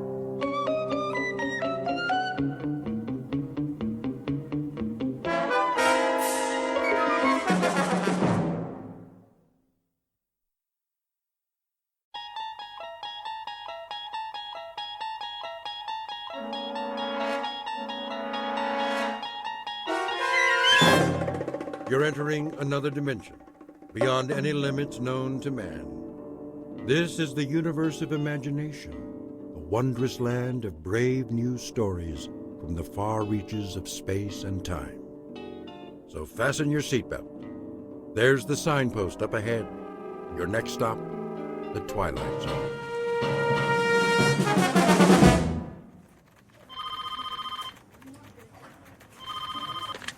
Starlight Magazine. I'm sorry, Mr. Harris hasn't come in yet. Would you care to leave a message? Oh, hi, Christine. Lunch at the Cock and Bull? 12 o'clock. I'll remind him. Paula? Yes? Did you proof the feature story yet? Give me 20 minutes. Make it 10. I need to double-check the whole issue before pickup. Where's the center spread art? Nate's got it. Why isn't he here? He called a little while ago. He's stuck in traffic or something. Well, he can just get himself unstuck. If we miss deadline again... Rennie! Yo! How's the cover coming? Printing it out right now. Good. Don, did you finish the insert? What insert? The new line from Lady Lynbrook? I never saw it. They sent camera-ready copy yesterday. I'll have to repaginate everything. Then do it. They're a huge account. Okay, boss. And Rennie, add a teaser on the cover. Free inside a sample of Tempest Fugit. That's the name of the perfume. Will it fit? I guess it'll have to. That should be everything, except for the color separations. I'm sure Nate's on his way. I'm sure he better find another job. We need him, Cheryl. He's our graphics coordinator. Oh, I can hire interns who will do it for nothing. Well, how well would they do it? You have to admit his work is good, and it makes us money. It's the camera-ready ads that make us money. All the rest is filler. Call the messenger service and reschedule. When's the last pickup? 1 o'clock. Tell them we're running late. Maybe they can stretch it. I'll try. Sorry. I got hung up. Hi, Nate.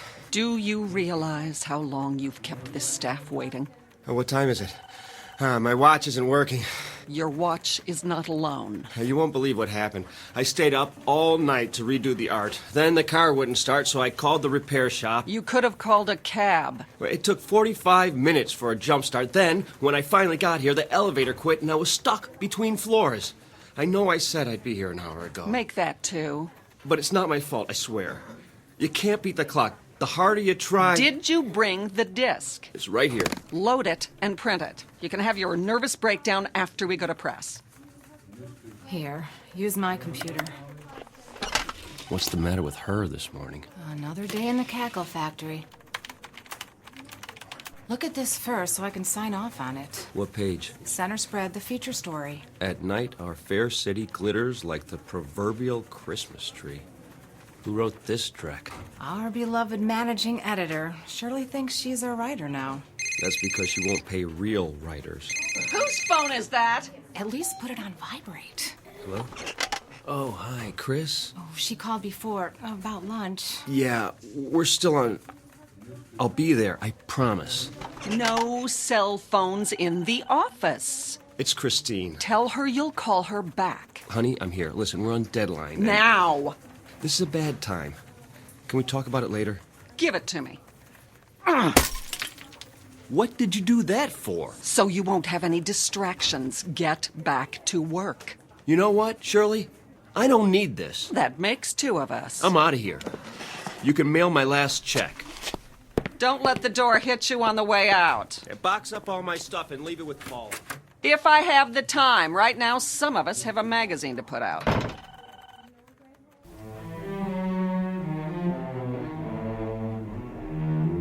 Introducing Mr. Nathaniel Harris, former fine arts major, engaged to Miss Christine Crosley, and lately employed at a small publishing company. Very lately. Because this is a man whose hourglass has finally run out. He just learned one very important lesson, that he can't be in two places at once.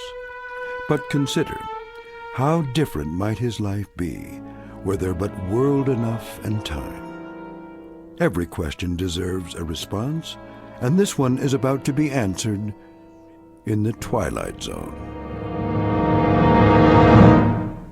And now, The Twilight Zone, and our story, The 25th Hour, starring Mike Nussbaum with Stacy Keach as your narrator. Any dessert today? Just coffee and a check. Very good. What time is it? Mr. Harris, nice to see you. I have a reservation for noon. That clock, it can't be right. 1 p.m. exactly. Oh, no. Is she... Table 4. Chris, you're still here. Where else would I be? Lunch takes an hour, plus or minus a few minutes. I've done my duty. I am so sorry. Did you order yet? If I wanted lunch for one, I'd have stayed home. Honey, it was a deadline day. Not only that... It's always something, isn't it? You shouldn't make dates you can't keep. It won't happen again. You're right. It won't. 2 glasses of rosé, compliments of the house. Thanks, Frederick. Chris, the editor's been impossible to deal with. Today, she actually smashed my cell phone. Can you believe it? So I told her... Care to see a menu? Sure. I stood up, and I said... Need a few more minutes? Please. Very good. Anyway, I told her what she could do with her job. Ask Paula. She was there. We should drink a toast. Great idea. To... Old acquaintance. What? It's about time, Nate. You never have any left over for me. What are you talking about? Don't worry, I'm not bitter. Chris. We need a break. From each other. Who knows? Maybe it's true what they say on greeting cards. If you love something, let it go. If it comes back, it's yours to keep. Chris, listen. Goodbye, Nate. I'm trying to tell you... It's all right. Think of how much more time you'll have now. To tell you that I won't ever have to go back to that miserable job again. For you, sir. I didn't order it. From the gentleman. He thought you might like something stronger. Which gentleman? The corner booth. The old guy in the brown suit? Yes, sir. He's one of our regulars. Yeah, why not? Very good. Thanks. My pleasure.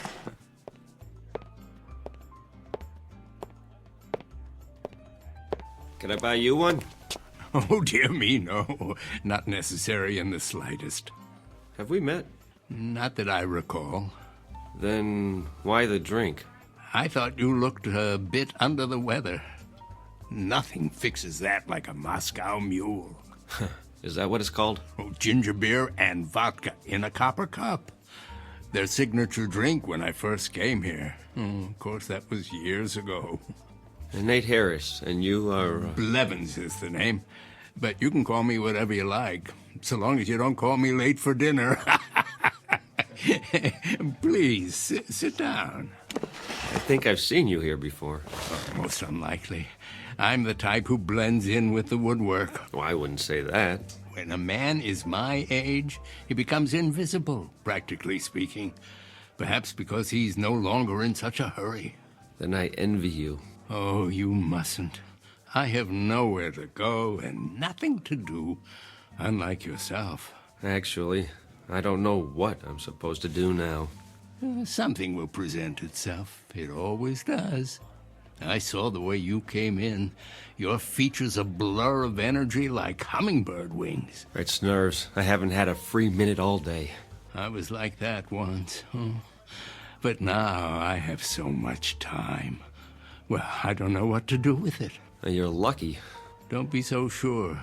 You have a schedule to keep, a job. Not anymore. Oh, is that right?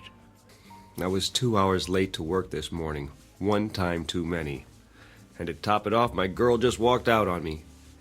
So I guess I'm flat out of time. Pity. But now you've hit the nail on the head, haven't you? Time. There's an old saying that it's wasted on the young. In fact, it's wasted on people like me. I have all the time in the world. More than I can possibly use. Excess, you might say.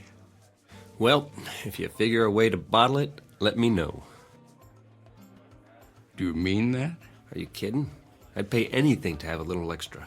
Anything. Oh, no need for such a sacrifice. That's easy for you to say. If I could have what you have, I'd hock everything I own. I assure you that won't be necessary. No? Let me tell you about myself. As I say, I've reached the point where I have too much time on my hands. That means the opportunity to read, to study, to speculate, and to tinker. What's unimportant falls away, and all that remains is what truly matters. What are you getting at? Simply this, Mr. Harris. I'm about to share something that may sound incredible, but it's really quite straightforward, at least in principle. You see, nothing is created or destroyed in the universe. It merely changes form, moves to where it's needed, so to speak. Sometimes that requires a little nudge, of course. I'm not sure I follow. Consider rain falling on arid land, air flowing into a vacuum. The process is the same. Surplus redistributed to maintain a certain equilibrium. The truth is that nature abhors waste. Now you've lost me. Consider what happens in a typical day. As soon as you have a free hour, new tasks flow in to fill the gap. The result is that a busy man never quite manages to stay ahead of the game. You got that right. But what if you could add another hour, or another, and another, until the pressure is drained off, equalized? Tell me, what would you do with that extra time? Travel? Write the great American novel? Use it to get caught up, probably. I studied to be an artist. Now I'm a consulting graphics coordinator. You know what that means? I push ads around on a computer screen. Don't ask me how it happened. No real mystery. You needed to earn a living, and time got in the way. What you need is time that's off the clock, so to say, before what matters is only a memory. Don't tell me. You're selling a magic potion. What's it called? Time in a bottle? Nothing so fanciful. The product of my tinkering is purely scientific. I happen to have a prototype with me. Spare me, old-timer. Thanks anyway, but I'm afraid I can't afford whatever you're selling. Oh, it's not for sale. It's still in the experimental stage. Oh, come on. I know what that is. I took music lessons. It's a variable rate device to mark the passage of time. Allow me to demonstrate. Congratulations. You've reinvented the metronome. Try to lift it. That's heavier than it looks. What did you do? Put lead in it? It's quite empty as far as the eye can see. Open the panel in the base. Oh, you have to lift the latch. Well, there's nothing inside. Are you sure? A pivot for the arm attached to some kind of bearing, that's all. But it feels like it weighs 10 pounds. That's because the little door leads to... Well, I wouldn't want to confuse the issue. Call it a storage chamber. Oh, it smells like stale air to me. Oh, it hasn't been tested in a while. The contents are flowing out now that the mechanism is activated. Well, what contents? That which is beyond price and invisible to the eye. Go ahead, examine it. There must be a layer of iron under that veneer. Only the thinnest of plywood. Oh, where'd you get it? From a magic supply company? It took me years of trial and error. This is the 81st and final model. Or is it the 82nd? If my calculations are correct, it possesses certain unique properties. Listed on eBay. You'll find a buyer. As I said, it's not for sale. But it is available on loan. What would I do with a thing like that? Put it on my coffee table? I need someone to field test it. Test it? How? To be sure that it's ready. Think of it as a kind of temporal storage battery, operating on the principle of equalization. I've infused it with some of my time, the excess I told you about. Say you're running late and you need a few extra minutes. Take it out and start it ticking. When you've had enough, one touch stops the arm. Wouldn't that be something? You almost had me going there for a minute. If it were real, you could name your terms. Oh, it's quite real. I suppose you can prove that? If I do, will you agree to a test? Here comes the con. Put it back in the case and take it home. Use it at your discretion. All I ask is that you return 1 week from today and report your experience in detail. And what sort of experience might that be? Why, the natural principle of equalization. It's already begun to work. You asked for proof, hmm? What does the clock on the wall say? Oh, I can't see from here. Then feel free to stand up. Check it carefully. I don't have to. It was 1 on the dot when I got here, so it'll be around a quarter past now, maybe 1:20. My, how time flies. What's the matter? Don't you have a watch? Oh, that might be part of the trick. Go on, walk over to the clock. Take a good look. And what will I see? The principle of equalization at work. Temporal redistribution on demand. Proof positive that my time is now your time. You're on.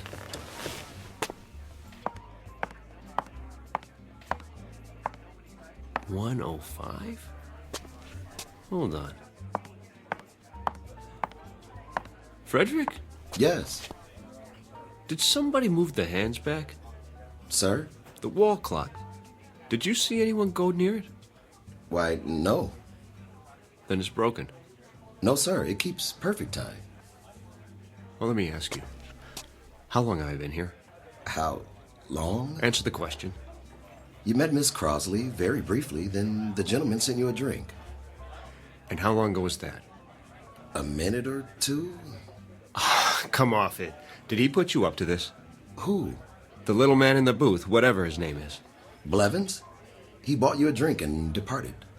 Oh, he did he? Then why is he...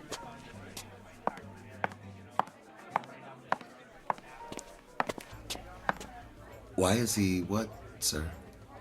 Where'd he go? He was here. We had a conversation about time and his theories of... Did he leave that for you, Mr. Harris? Leave what? The leather case. Perhaps he intended you to have it. What in the...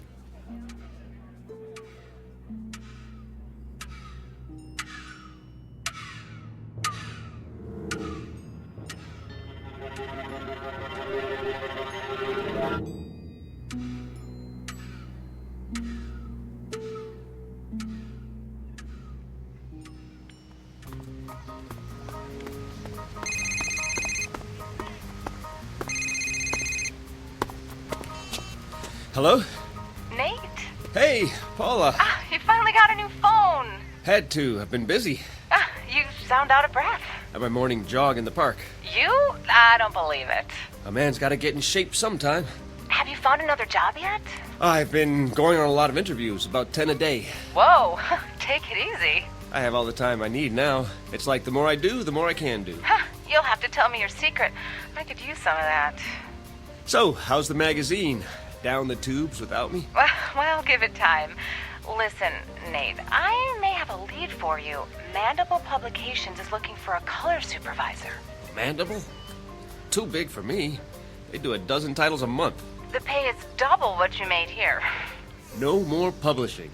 Surely you'll never give me a recommendation. She doesn't have to. I'll write it. Oh, you do that? Of course, what are friends for? Which brings me to my next subject. I talked to Christine. Why haven't you called her? The last time I saw her, she told me have a nice life. Do yourself a favor, Nate. Make the call. She's the one who walked out. This is me you're talking to. Remember? I'll think about it. You do that. If you can fit it into your schedule. Well, that's not the point. Oh, I gotta go. Dragonlight is back from her coffee break. Keep me in the loop about Mandible.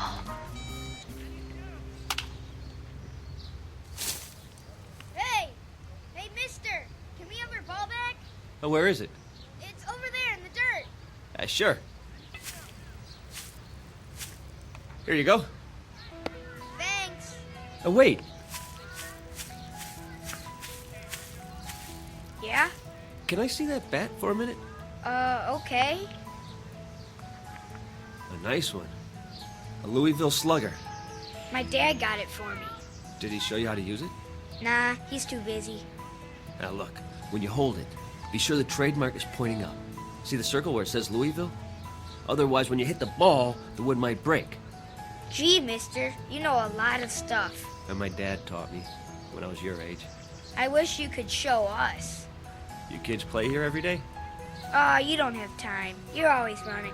Well, let me tell you something. Time is, well, it's, Yeah? I don't know what time is exactly, but I've learned one thing. We can all do a lot more with it than we do. It's a question of priorities. Okay, I guess, only... Yes? What are priorities?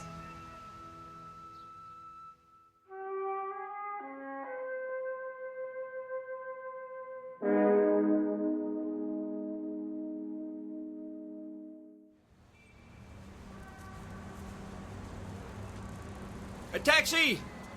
Over here!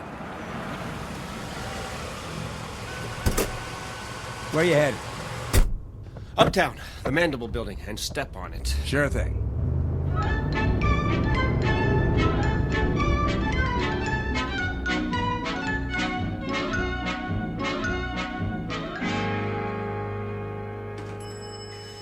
Hold the elevator! What floor? The editorial offices. Lucky 7 coming up.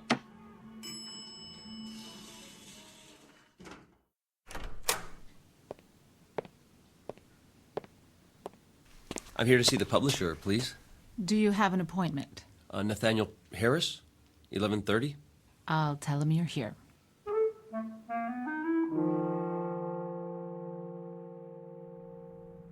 Have a seat. Mr. Harris, is it? Thank you. I appreciate your seeing me. I'm on a tight schedule, so let's cut through the fat. You'll have experience with pre-press. 3 years with Starlight over at Maxilla. Before that, I was production coordinator for Carcosa Press. Impressive. Paula told you about the position? Color supervisor. What exactly would that entail? Crunch. Pardon? That's what it's all about. I want our colors to pop off the page. Good enough to eat. The question is, how hungry are you, boy?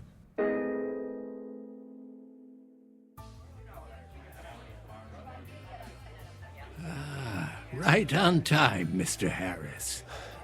It works. You seem surprised. Mind if I have a look? Oh. It's undamaged. And the little door above the base? Oh, how intoxicating.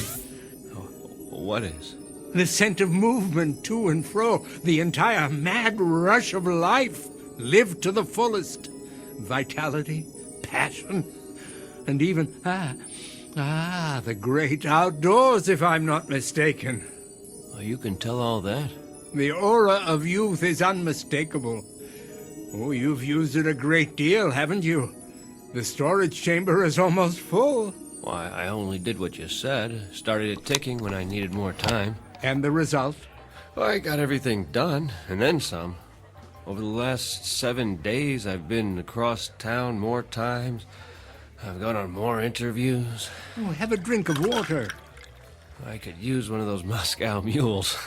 Not a good idea. It might provide too much of a kick in your present condition. The device is extremely potent.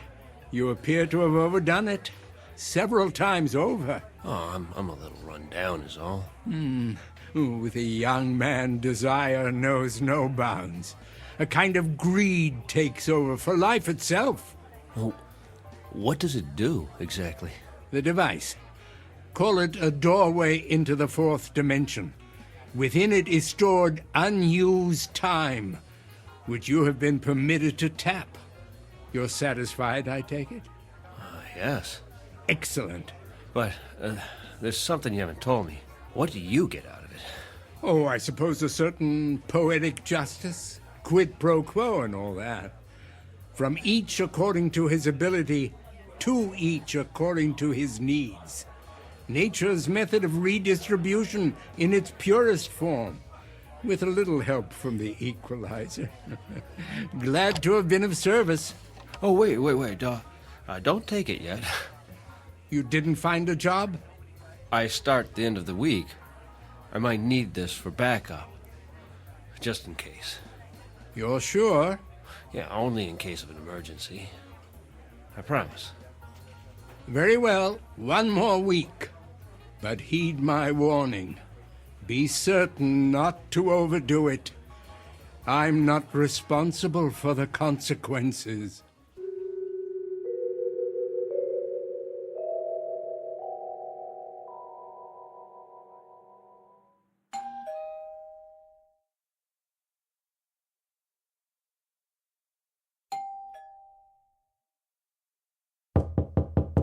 Nate, are you in there?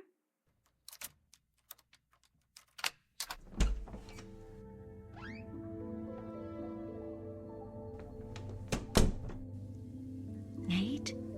Is that you? Oh.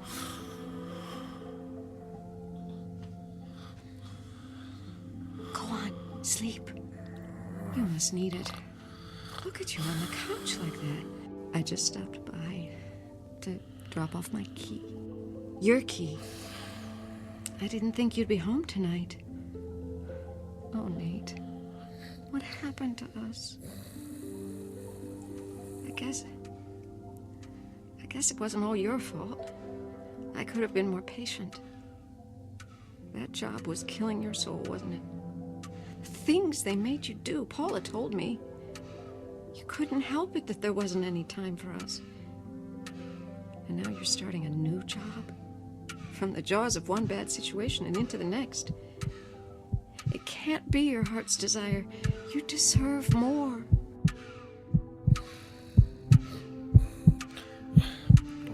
Shh, no.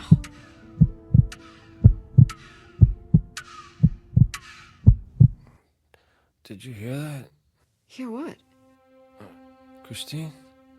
Is that you? I must have dozed off. Why are you here? I thought you might want the key. You don't have to do that. I'll leave it on the table. Go back to sleep. Oh, please stay.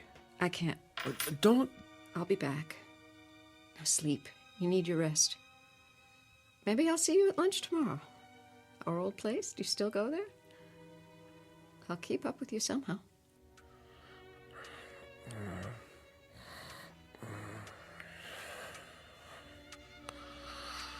Until then, good night, my love.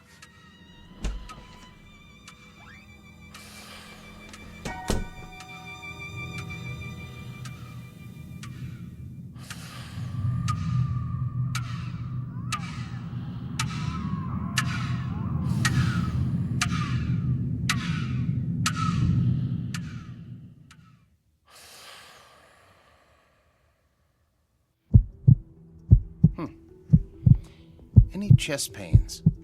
No. Your pulse is a little fast. How about headaches? I wouldn't call it that. What would you call it? I just ache all over. I've never been so tired in my life.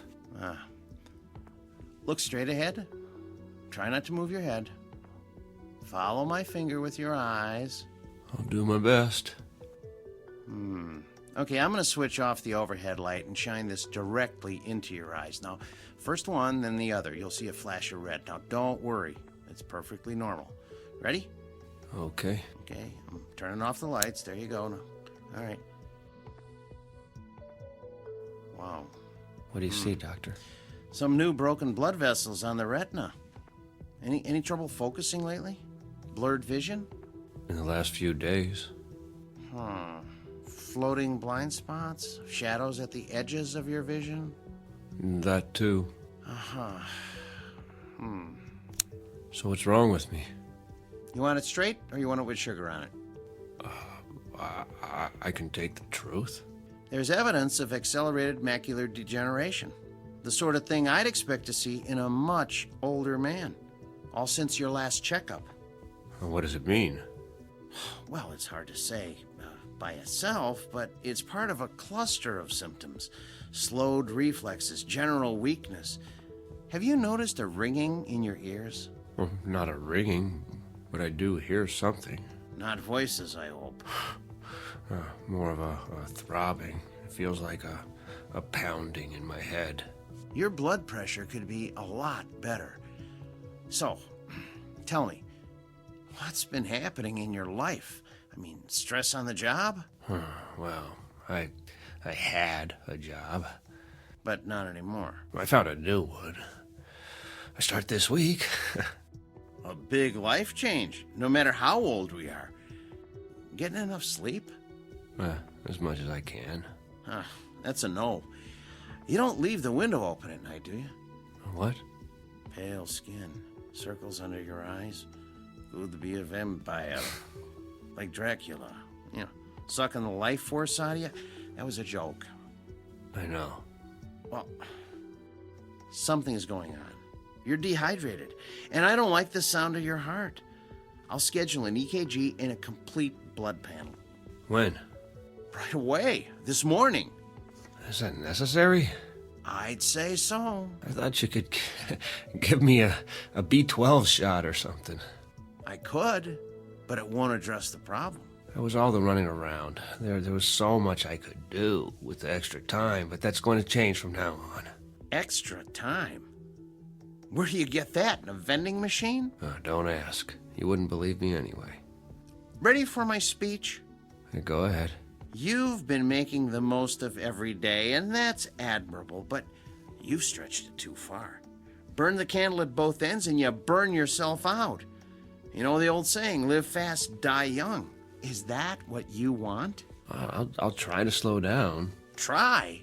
Not good enough. You're exhausted, Nathaniel. After the tests, I want you to go home, take your vitamins, and pull the covers over your head. 8 glasses of water minimum in the next few hours.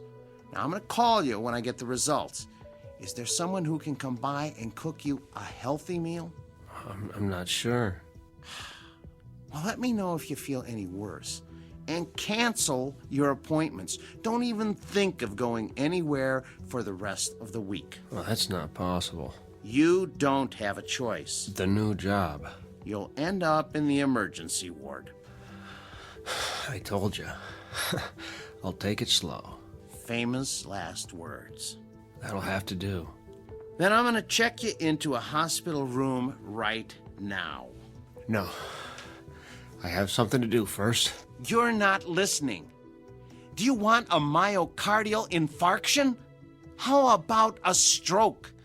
Not common at your age, but it can happen. Life or death, Nathaniel. It's up to you.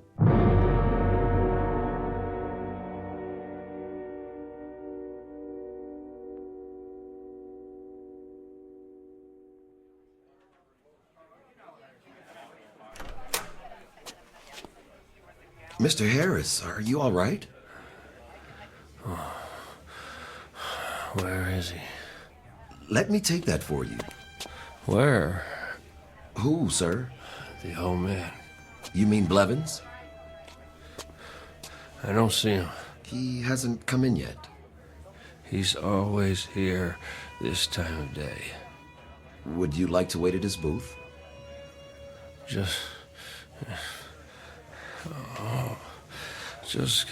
give him this. The briefcase? Tell him I couldn't wait. Let me call a cab for you. I have to get rid of it.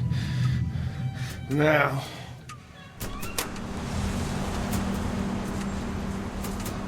Hey, buddy, watch where you're going. I think there's something wrong with him. I'm sorry. Look, Mommy, that man. I have to get away. Shh, looks like he's crazy. Far away.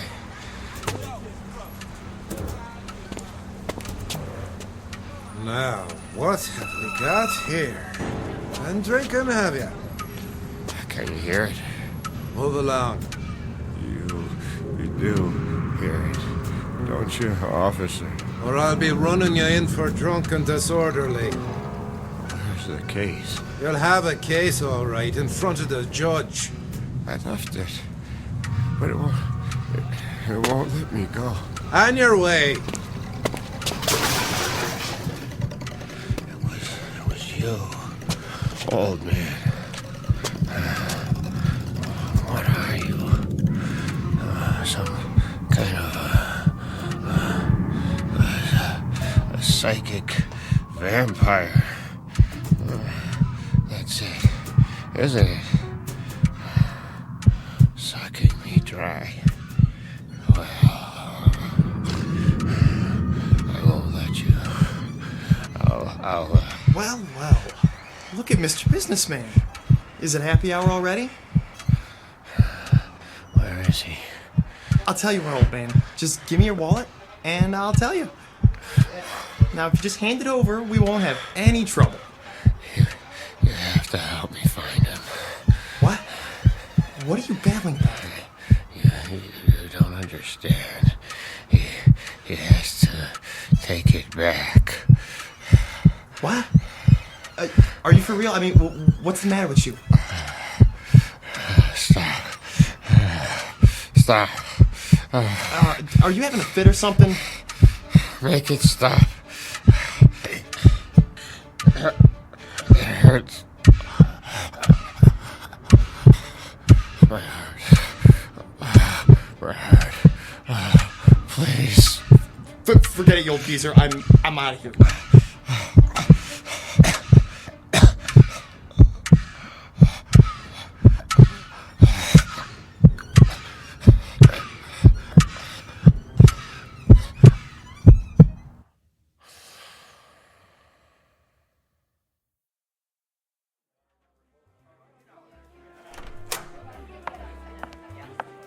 Why, hello, Miss Crossley. Hi, Frederick. Is Nate here? Mr. Harris? He was, but then Where did he go? I didn't see him, miss. I offered to call a cab. Why? Did he have lunch already? No, miss, he seemed, Seemed what? Is he coming back? I really can't say. Then I'll wait for him at the table. It needs to be cleared. Oh, take your time. I'm in no hurry.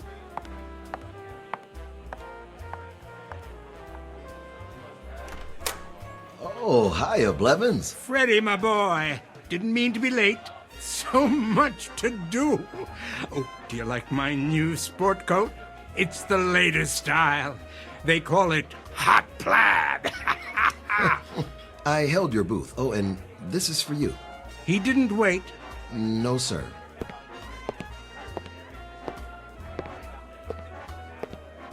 Hello there. Hello. I do believe I recognize you. From where? This very table. You're a friend of Nathaniel's. What a coincidence. So am I. You know Nate? Please, join me. I'm fine here. Until they clear your table. I insist. Well, I'm sure he'll be along. Besides, I want to show you something. You'll find it quite interesting. Nathaniel did. just for a minute. Follow me, the corner booth.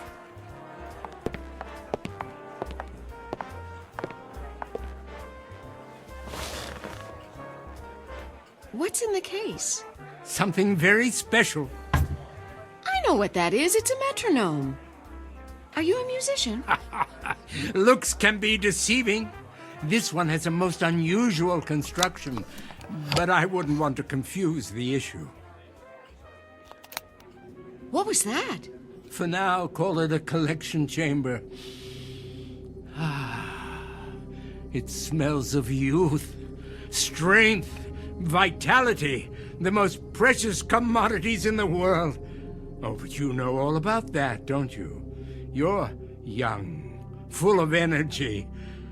Would you believe I was once so tired of life that I didn't know what to do with my time? Until I invented the equalizer. I've been hoping to find someone to test it. Allow me to demonstrate.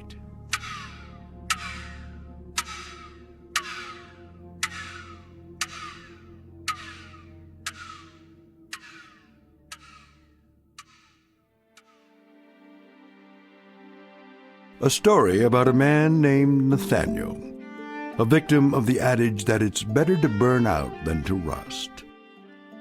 Unfortunately, everything has a price, and Mr. Harris learned too late just how steep that price may be. A man whose hourglass ran out to the last grain of sand. But consider, how different might his life have been had he lived it somewhere other than the Twilight Zone.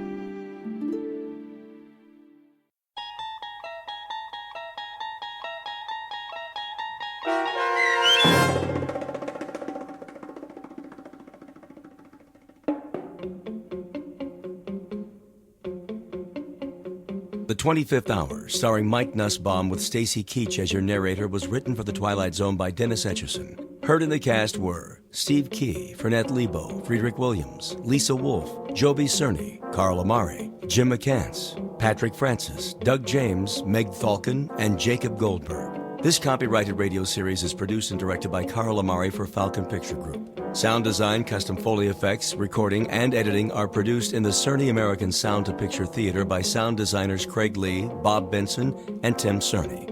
Music for The Twilight Zone is provided by CBS and American Music Company Incorporated, New York. To learn more about the Twilight Zone radio dramas and to download episodes, including 6 free episodes on our homepage, visit our official website at twilightzoneradio.com.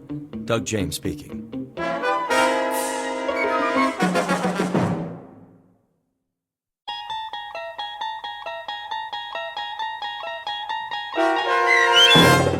The Howling Man, starring Fred Willard, with Stacy Keach as your narrator, was adapted for radio by Dennis Etchison and written for The Twilight Zone by Charles Beaumont. Heard in the cast were Christian Stolte, David Darlow, Doug James, and Anna Sverutza. To learn more about the Twilight Zone radio dramas and to obtain audio cassettes and CDs of these programs, visit our website at twilightzoneradio.com.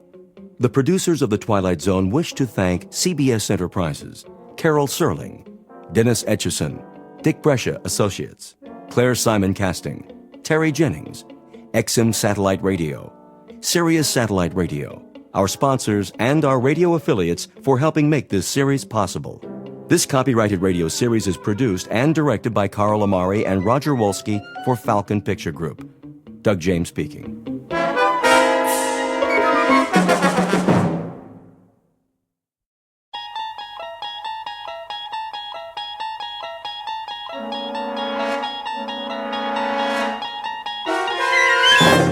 You're traveling through another dimension. A dimension not only of sight and sound, but of mind. A journey into a wondrous land whose boundaries are those of imagination. Your next stop, the Twilight Zone.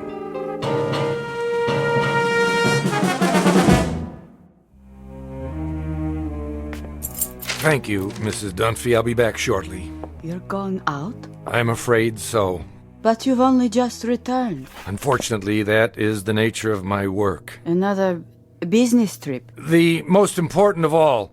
But first, there are arrangements to be made. I've prepared your afternoon meal. I'm sure it will keep. Can you not make these arrangements by telephone? No. Some things can't be left to chance. In the meanwhile, follow my instructions precisely, to the letter. Mrs. Dunphy. Do I make myself clear? I believe so. You believe so? Then let me make it absolutely clear. Sit down for a moment. But if you're on your way... It's necessary that you understand. And the only way to be sure is to tell you how it began. Please. If you wish, sir. I must warn you, it's an incredible story. I, of all people, know that. So incredible that you won't believe me at first. But I'm going to tell you everything. Then you will believe. Because you must. You must believe. Do you know Central Europe? Europe? Only as a child, sir. It started there many years ago, after the First World War. I was on a walking tour of France, Belgium, and Germany. I decided to travel alone with only a small pack. The confidence of youth. Germany was magical then, a place of valleys and mountains and swift, dark rivers. There was nowhere else like it, a fertile land where everything grew tall and straight out of the earth. I was struck by the richness of the soil, the verdancy of the hills. Stepping across the border from Belgium, where the mustachioed guards saluted like tin soldiers, I entered a different world. Everywhere I looked, a swelling green ocean. On the farthest hills, tall, ancient buildings of stone. Estates, monasteries, castles, or what have you. Some of them in ruins. I stood a moment at the border and watched the hawks circling above, wondering how such a miracle could be. It was as if I had passed through an invisible door from a musty room into a magical kingdom of winds and light. But so much can change in an afternoon. By nightfall, clouds filled the sky and the storm moved in to darken the landscape. The nearest village was miles away. I was unprepared, dressed for a stroll up the Champs-Élysées, perhaps. In minutes, I was drenched and chilled to the bone. Then I saw it.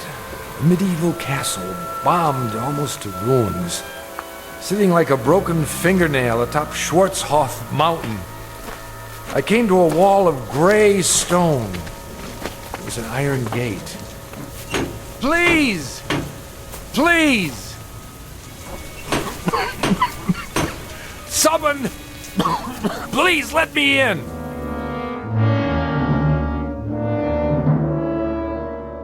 A story told years ago by a man who recalled it from his youth.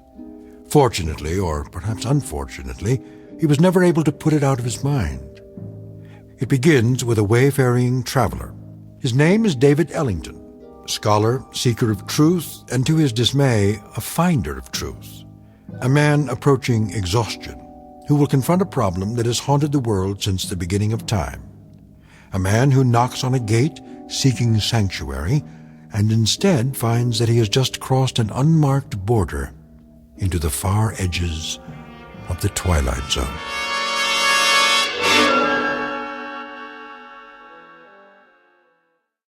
And now, The Twilight Zone and our story, The Howling Man, starring Fred Willard, with Stacy Keach as your narrator.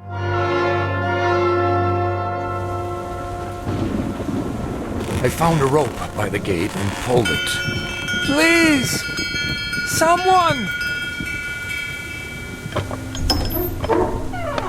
Yes? What is it? Let me in! I'm sorry. You don't understand. I'm traveling on foot. We don't allow visitors. I'm not a visitor! What is this place? It's called the Hermitage. And I'm a stranger caught in the storm. Your robe, the cross around your neck. You're a man of God. I'm lost. Don't you understand? Lost. Very well. Follow me. Thank you, brother. You're ill.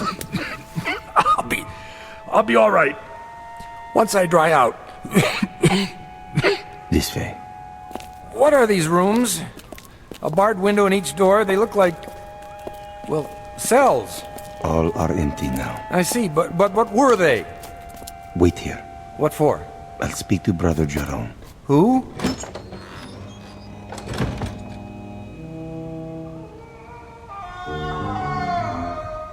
What in the... Brother Jerome will see you now. Oh, what was that? The wind. Are you sure? Come. The room had almost no furnishings. A straw pallet, a rude desk and chair, some books and religious oddments, very stark. The abbot himself was a fierce El Greco painting of a man, stooped and withered, but strong in every part of him. Like the monk who came to the gate, he wore a shepherd's cloak and carried a crooked staff. Why have you come here? My name is David Ellington. I got lost in the storm. Then I saw a lantern in the window. And what is it you want of us? Want? Only a little shelter, some food. We cannot help you here. You will have to leave. You call that a Christian attitude? Now, Mr. Ellington. Oh, for the love of... All right, if that's the way you want it. Sorry to have troubled you. Give me a minute. I'll be out of here in... Brother Christophorus. Yes? Carry him out of here. At once. Right away.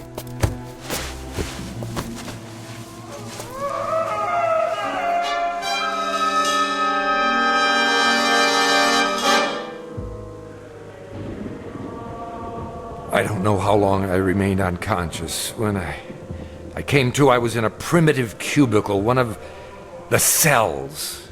Walls and ceiling of gray stone, a single small window in the shape of an arch, the floor hard-packed dirt. The monk sat nearby in a chair. I lay under a blanket. Beneath me was a bed of straw. Water! He lives. God's infinite mercy. How long have I been here? 9 days, my son. 9 days? You were very ill. The fever was on you. Brother Jerome said you would die, and he sent me to watch over you. I have never seen a man die. He holds that it is an important teaching, but now I suppose it was not your time. Sorry to disappoint you. No, my boy, don't try to rise. You must rest. What in the name of heaven is that? In the name of heaven? Nothing. I mean the scream. Scream? That. What? Are you deaf? That cry, I heard it before. You said it was the wind. Ah, the wind cleanses the land after a storm. But it isn't the wind, is it? I don't understand your meaning. It's a man. Careful. You must regain your strength. There! Don't tell me you didn't hear it! Perhaps you would like some soup. It's cold, but nourishing. What I would like, brother, is to leave this place. I'm afraid that's impossible. What do you mean? Only that you're not well enough to travel. And of course, you won't be well enough to travel as long as you think you hear such sounds. Now, the soup. I don't want it. Open, please. There. That's better.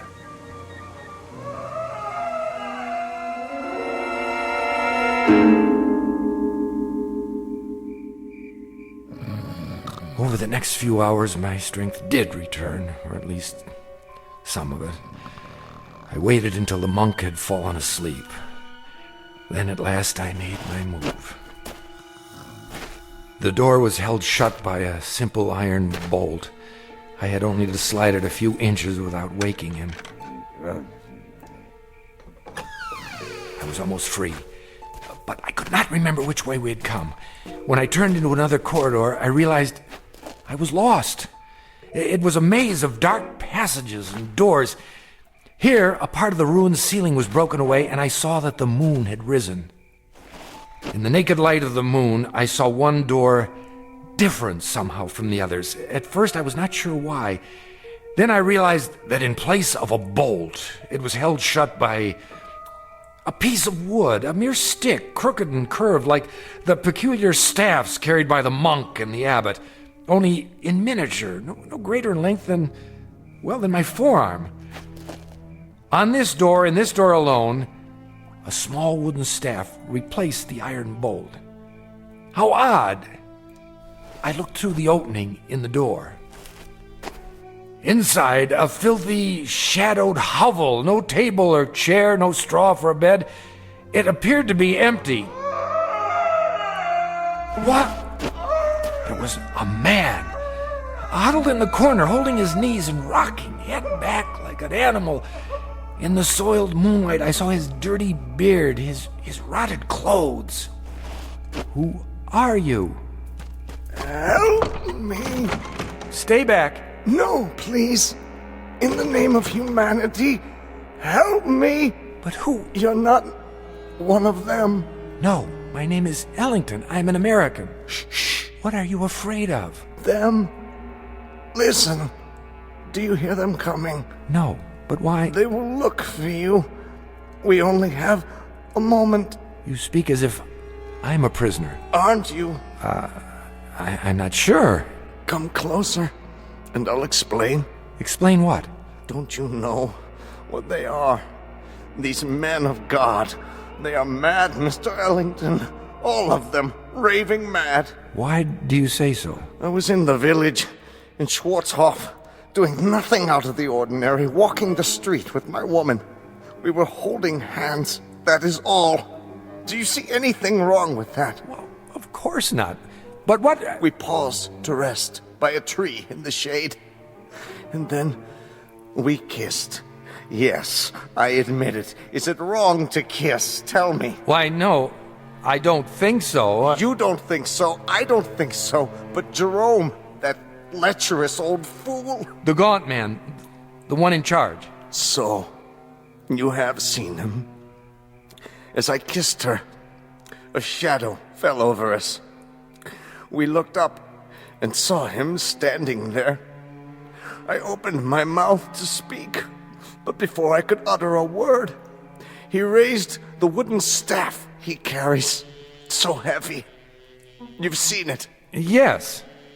And he hit me again and again. He smote me like an angry god, or a man who thinks he's God. I woke up here. No. I swear. They flogged me with knotted ropes. I asked for food. They would not give it to me. I begged for water. They gave me none.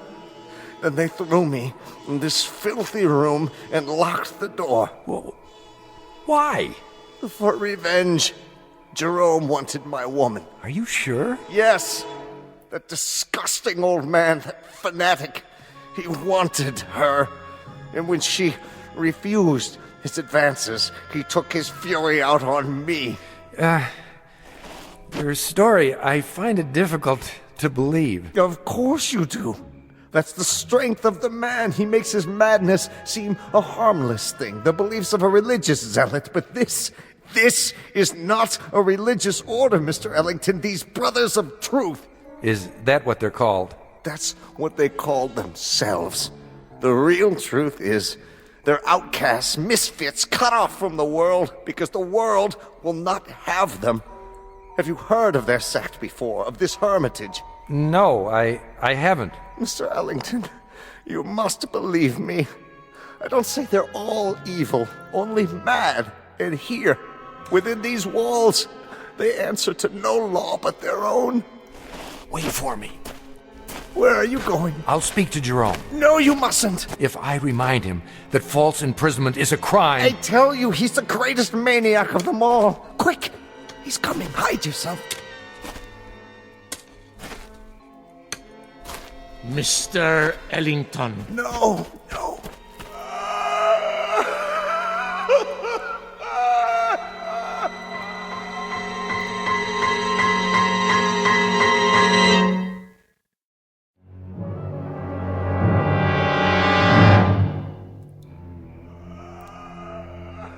Brother Jerome? I did not know you were well enough to walk. I still feel weak. Brother Jerome... Come with me, please. Look here, This way. Where were you going? I was looking for you. It was unwise for you to wander on your own. The corridors can be treacherous. Oh, can they? In what way? The building is very old.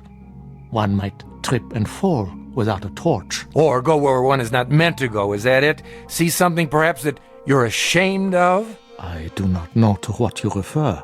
Don't you? Oh, then you don't know the grounds very well. I saw something just now that violates the law of this country and of humanity. I must ask you. And I must ask you, Mr. Ellington, to leave the Hermitage at once. We lack proper facilities to care for the ill. You certainly do. Arrangements can be made in Schwarzhof. Just a minute. No, not a minute. Not an extra second, Mr. Ellington. Now. I thought you were concerned about my health. I am. But now you want me gone regardless. Why? I have explained that. You've explained nothing. Based on what I've seen, I question your motives. I question your entire operation here. You are making assumptions. I certainly am. Now, look, no one invited me to come here. I realize that. I arrived unexpectedly, and you're not prepared for visitors. But I had no choice. And there is no excuse for your behavior. I suppose it was only a matter of time before you brought out the knotted ropes so that you could flail me or whatever it is you do for amusement. My son. I'm not your son! There are many things you don't understand. That's right, I don't. So begin with this one. Tell me, why are you in such a hurry for me to leave? What more are you afraid I'll find out? More? Besides the man you've got locked up in that cell. What man is that, Mr. Ellington? The one we just left. The one who's been screaming his head off. I'm not sure what you're talking about. That's it, isn't it, brother? Or is he only one of many? Well, it isn't a secret anymore. I know. And what do you think you know? I... The chair. Sit. You are still weak. Brother Jerome, I know very little about this cult of yours, what's permitted within these walls, but I doubt very seriously that you can imprison a man against his will. That is quite true. We have no such authority. Then why have you done it? No man has ever been imprisoned at the Hermitage, Mr. Ellington. He claims otherwise. Who claims otherwise? Who do you think? The man in the cell at the end of the corridor. There is no man in the cell at the end of the corridor. I was talking with him. You are talking with no man. And you think I'm hallucinating? Mr. Ellington, you are ill. You still have a fever.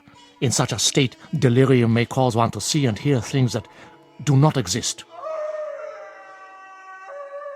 Do you mean to tell me you don't hear that? Hear what? Look at me. Dreams can seem very real. And honest men make unconvincing liars. The brother who's been caring for me. Brother Christophorus? Yes. He has a way of looking at the floor when he tells me I'm imagining things. You look at me, but your voice loses its command. More imaginings. I don't know why, but you're both very intent on keeping me away from the truth. What do you know of the truth? Which is not only poor Christianity, Brother Jerome, it's poor psychology, because now I'm very curious indeed. Curiosity is a dangerous thing. Oh, I was taught it's a sign of intelligence. There are some things best left alone. Like sleeping dogs, a nest of snakes. I'll uncover the facts eventually, you know. Meaning what? Just what I say. I imagine the local police will be interested to learn that you're keeping a man locked up here. I tell you, there is no man. All right, let's forget it. I'll deal with it in my own way. And what way is that? However I see fit. It's no concern of yours now. Oh, and I apologize for not dying. Maybe some other time, brother. Mr. Ellington. A last word? Bon voyage? Don't bother yourself. I'll make it to the village with no further delay, I assure you. Mr. Ellington, the prisoner in the cell, it's a delicate matter. Ah! So you admit it? A terrible thing. He's violent, dangerous. More dangerous than you know. We are obliged to lock him in the cell. I'm sure you can understand. I understand that you're still lying to me. Goodbye, Brother Jerome. Would you really go to the police? If you were in my place, wouldn't you? Very well. Close the door, Mr. Ellington. I have told you the truth, but only a part. Now I see that I must tell you the whole of it. May God forgive me. Then you do hear it. As I have heard it every hour of every day for 5 long years. Why did you lie? I didn't. Oh, but I think you did. And now the skies darken. The storm returns. I should have known. When I told you that no man screamed in the Abbey, I spoke the truth. It is not a man, you see, Mr. Ellington. It is the devil himself. You're joking with me, aren't you? No, Mr. Ellington, I am not. Would that I were. It would be so much easier. But the prisoner in the cell, our only prisoner, is in fact Satan. Oh, come now. Otherwise known as the fallen angel, Ahriman, Asmodeus, Belial, Diabolus, the devil made manifest. You asked for the truth. Now you have it. Do you believe? What? Oh, sure. Now it is you who are lying, Mr. Ellington. You don't believe me at all. To the contrary, you're even more certain of what you've suspected all along, that I am mad. Well, sit down. I will tell you a story. And then we'll see how certain you are of my madness or of anything else. Drink. What did you say? Some brandy. For thy stomach and thy infirmities. No, thank you. Don't worry. It's not poison. A very old vintage. I'll drink with you. What is it you wanted to tell me? I presume, Mr. Ellington, that you consider yourself sophisticated, a worldly man. Why do you say that? You're young, rich by your clothes, and reasonably well educated. Harvard? Yale. Exactly. Having a last fling before settling into the family business. How did you... You are an open book, printed in very large type, with pictures. Of course, you consider us primitive, because we're living in seclusion away from the real world. To you, we're misfits. Please, I know all the theories. I assure you, brother... No, Mr. Ellington, it is I who am assuring you that I am not the ignorant fanatic I might seem. I coped with your world for 40 years before I left it, and rather successfully by your standards. The best schools, a degree in philosophy, a job that took me to all the corners of the earth. This beard and this staff and this faith represent nothing but a different point of view. If you understand that, then perhaps you will listen to what I have to say with an open mind.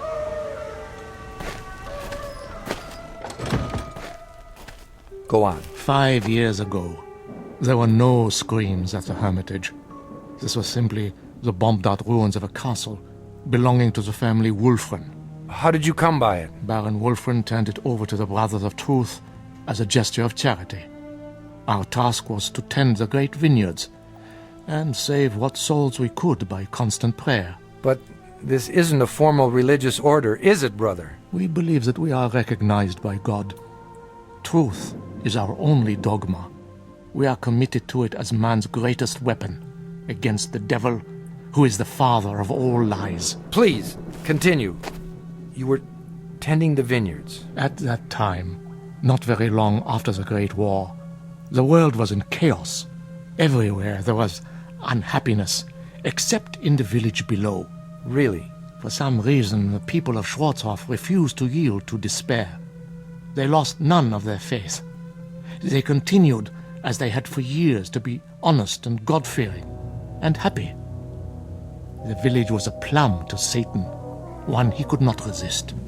So he came here, drawn to it as a moth is to light, and embarked upon a program of corruption. But you stopped him. Yes. You see, Mr. Ellington, he made the same mistake you are making now. He underestimated me. He thought he would have no difficulty tempting an old fool. I had him in the cell before he knew what happened. But if he's the devil, how do you keep him from escaping?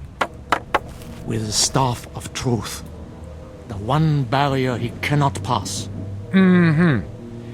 And when he first came, just how did you recognize him? I had seen him before, in every part of the world. Wherever there was sin, wherever there was strife and persecution, there he was also. Sometimes he appeared only as a spectator, a face in the crowd. But he was always there, in all times and places. So you understand now, I trust, why you must say nothing of the things you have seen and heard. Brother, not that I doubt you, but is it possible that you've made a mistake? No. Think, Mr. Ellington, of the peace in the world these 5 years. Think of this country now. Is there another like it? But you haven't put an end to suffering. There's still murders and robberies. Even now, while we talk, people are starving. The suffering man was meant to endure, my son. We cause much of our own grief and need no help from him. It is the unnatural catastrophes, the great wars, the overwhelming pestilences, the wholesale sinning that we have ended. The world is rebuilding. A great dawn will come. Enough. You've made your case. I believe you, brother. Do you? Truly? I admit I was doubtful at first, but you've convinced me. Absolutely. I promise to keep your secret. Good. Tomorrow, if you feel well enough, you may leave. For now, let the storm pass over. Brother Christophorus will look after you. If you would, go directly to your room. I will. Good night, brother, and thank you.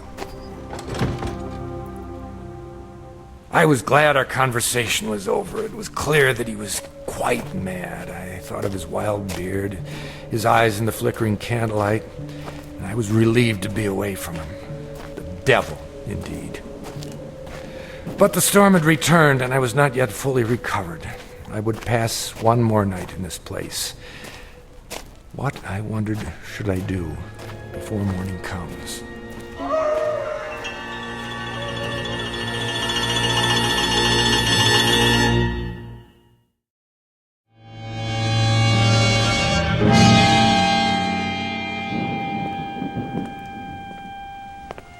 The corridor was dank and empty. I felt as though I were the last sane man in an insane world. What Brother Jerome had told me was utter nonsense, the product of a deranged mind. But his belief, his faith, as he called it, was heavy in the air, infecting the very stones. To bring it down would require outside help, but perhaps I could start that very night with an act of pure, unselfish humanity. Psst! Are you in there? Where else would I be? I thought you weren't coming back. I had a meeting with Brother Jerome. What did he say? He lied to you, didn't he? He said that you're... Go on. What? The devil. The devil. Oh, that's good. That's wonderful. What a dream for an old man. Himself a devil. To catch Satan and lock him away in this God-forsaken place. You don't believe him, do you? Of course not. Then help me. If I let you out now, while they're awake, they may catch you before you leave the grounds. There's always the possibility. But another hour here, you don't know what it's like. Look here, why don't I just go and get the authorities? When? As soon as morning comes. I'll find the path to the village and... No! It would be my death warrant. The authorities will return and find nothing. Who knows what will have happened to me by then? Jerome is mad, but he's shrewd, too. He won't leave any evidence behind. Then, what can we do? You must let me out now. There doesn't seem to be a lock on your cell, only this small shepherd's staff. You could almost reach through the bars and remove it yourself. I've tried. It's wedged in such a way that I can't get my fingers around it. Here, I think I can get it. Quickly. Wait. Brother Christophorus. There you are. Brother Jerome was fearful. You might lose your way. No, nothing of the kind. Come along.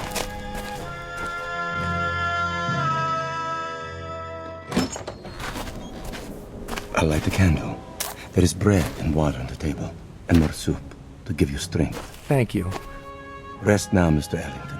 Remember, you're still a very sick man. I'm feeling much better. Nonetheless, Brother Jerome has asked me to watch over you. Really, that isn't necessary. It is my duty. The chair is sturdy, and the candle is fresh. Wait a minute. Why are you locking the door? To protect you. But you're locking us both in. Never fear. I have the key. It is not long till morning. But... Sleep, Mr. Ellington. You are a weary traveler. Soon you'll be back with your own kind. With a comfort, eh? You will forget all you have seen here. I watched the monk as he sat heavily in the chair. I was a prisoner, no doubt about it. How much longer, I wondered, for both prisoners? What if the morning came and Brother Jerome chose not to release me as he promised? I might remain here for... How long had the Howling Man been in prison? 5 years? Lord, I imagined my beard growing, my hair wild, until I too was starved, crying to be let out. No one would come. Who knew I was here? I'd drop off the face of the earth, forgotten, presumed dead. Brother Christophorus had the keys around his neck, but until he fell asleep, I was at his mercy. It was almost dawn when I dared to move. I had to be careful not to wake him.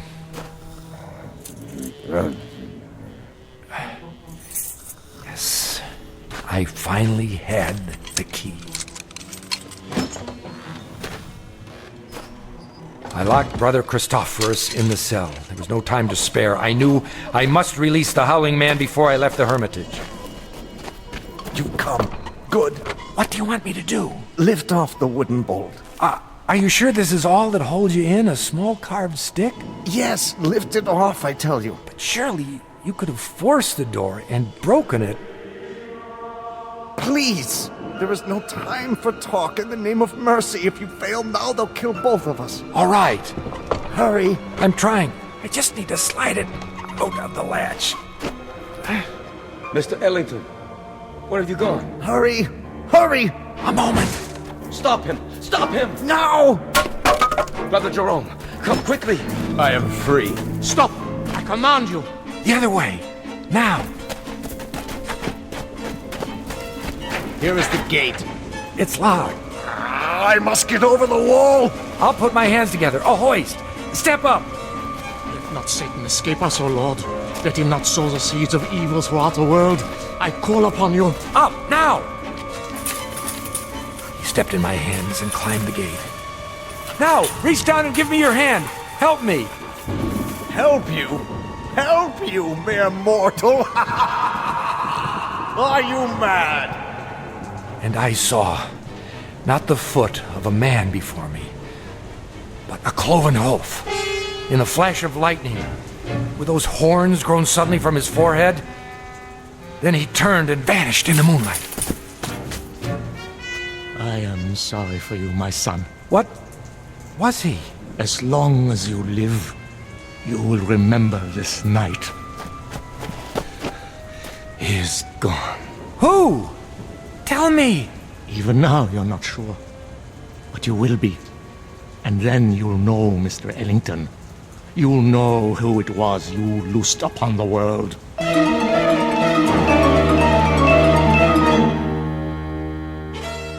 The monks were mad, I thought. Or the Howling Man was mad.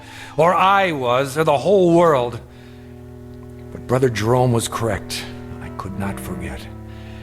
And when the pictures of the carpenter from Bromau Alm Inn appeared in the papers, I grew uneasy, for I felt I'd seen this man before. And when the carpenter invaded Poland, I was sure.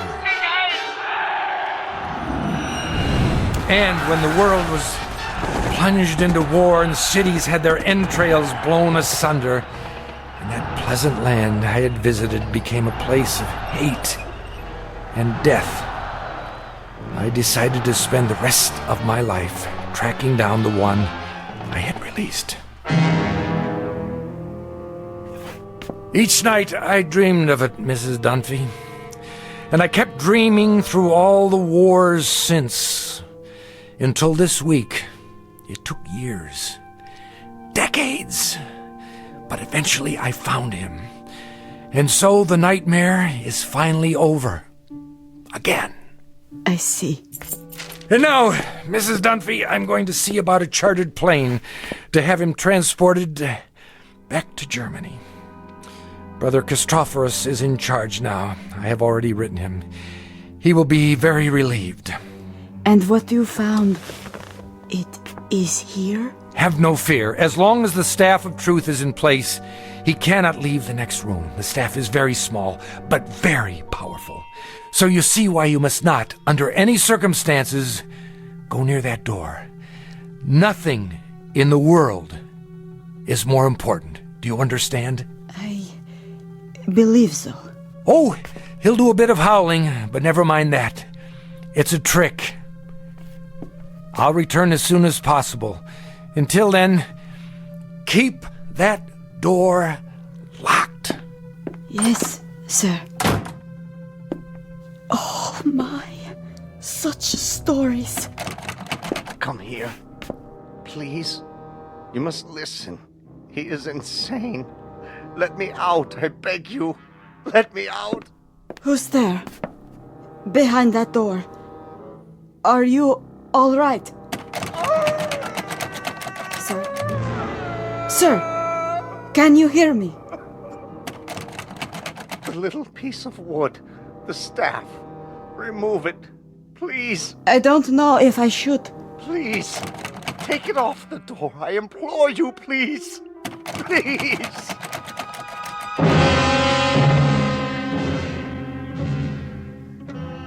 Ancient folk saying, you can catch the devil, but you can't hold him long.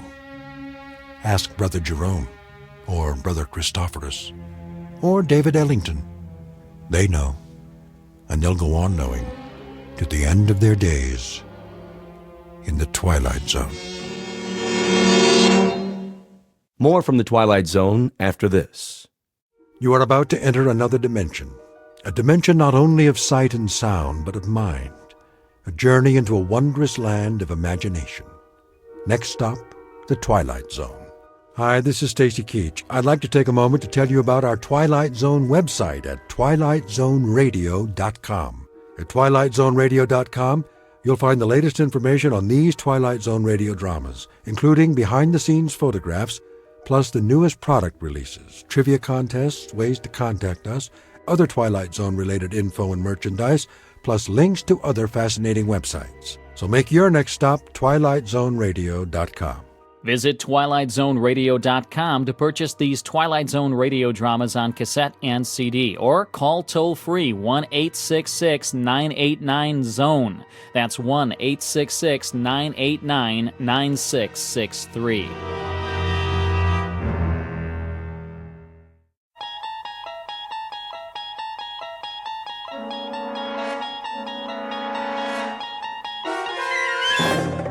You're traveling through another dimension. A dimension not only of sight and sound, but of mind. A journey into a wondrous land whose boundaries are those of imagination. Your next stop, the Twilight Zone.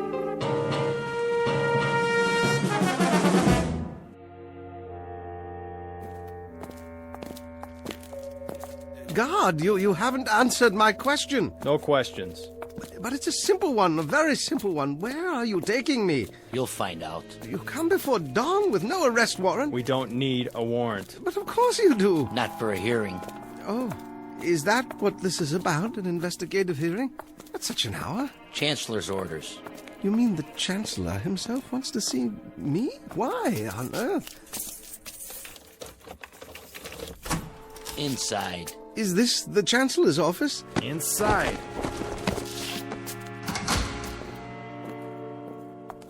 Hello. Hello. Oh, you'll forgive me, but it's so dark in here, my eyes. There's a bench along the wall. Why don't you sit down? And you are? Mary Lampert. Wordsworth. Lampert, you work in the Central Registry? I don't work anywhere at all now, but it wasn't in the registry. I was an English teacher. Oh, yes. Yes, you requested some books from me last semester. But what are you doing here? The same as you, I'm afraid, Mr. Wordsworth. You were summoned for a hearing? We all were. Oh, I beg your pardon. I didn't see you. I'm used to that. Hello there. Hello, Mr. Wordsworth. Your teachers, too? Something even less useful. A poet. A published poet? A few small press volumes. Oh, we have a lot of those in the stacks. Quite a number, actually. Your name? John Brodsky. Yes, let me see. The Fire Inside and Other Poems? You're the only person outside of a few friends who's ever heard of it. Oh, no, you were very well reviewed. The Mid-Atlantic Prize, wasn't it? It was, but they don't exist anymore. And the rest of you, I don't mean to be rude. After a certain age, well, the eyes just don't adjust very quickly, even with glasses. Jack Cameron. I taught philosophy at the university. How do you do? John Alpert, from the theology department. Another lost cause. Oh, no, don't say that. Vital subjects all in a liberal arts education.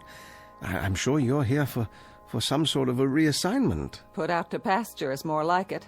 They're closing the humanities wing. Are you sure? It's already done. The Chancellor signed it into law yesterday. To be replaced by what? Business law, medicine, computer sciences, perhaps. Something more practical. The word is they're not going to use human teachers at all anymore. I see. And what of books? They'll be obsolete too, what with the standardized software. In other words, will all be obsolete? That's the handwriting on the wall. But that's absurd. Well, what will they do with us? Pay us not to work? I think they have in mind something a bit more efficient. Such as? Lampert! Yes? This way. Yes, of course, I'm ready. I'll go first. Please, that's not necessary. Lampert, Mary, now.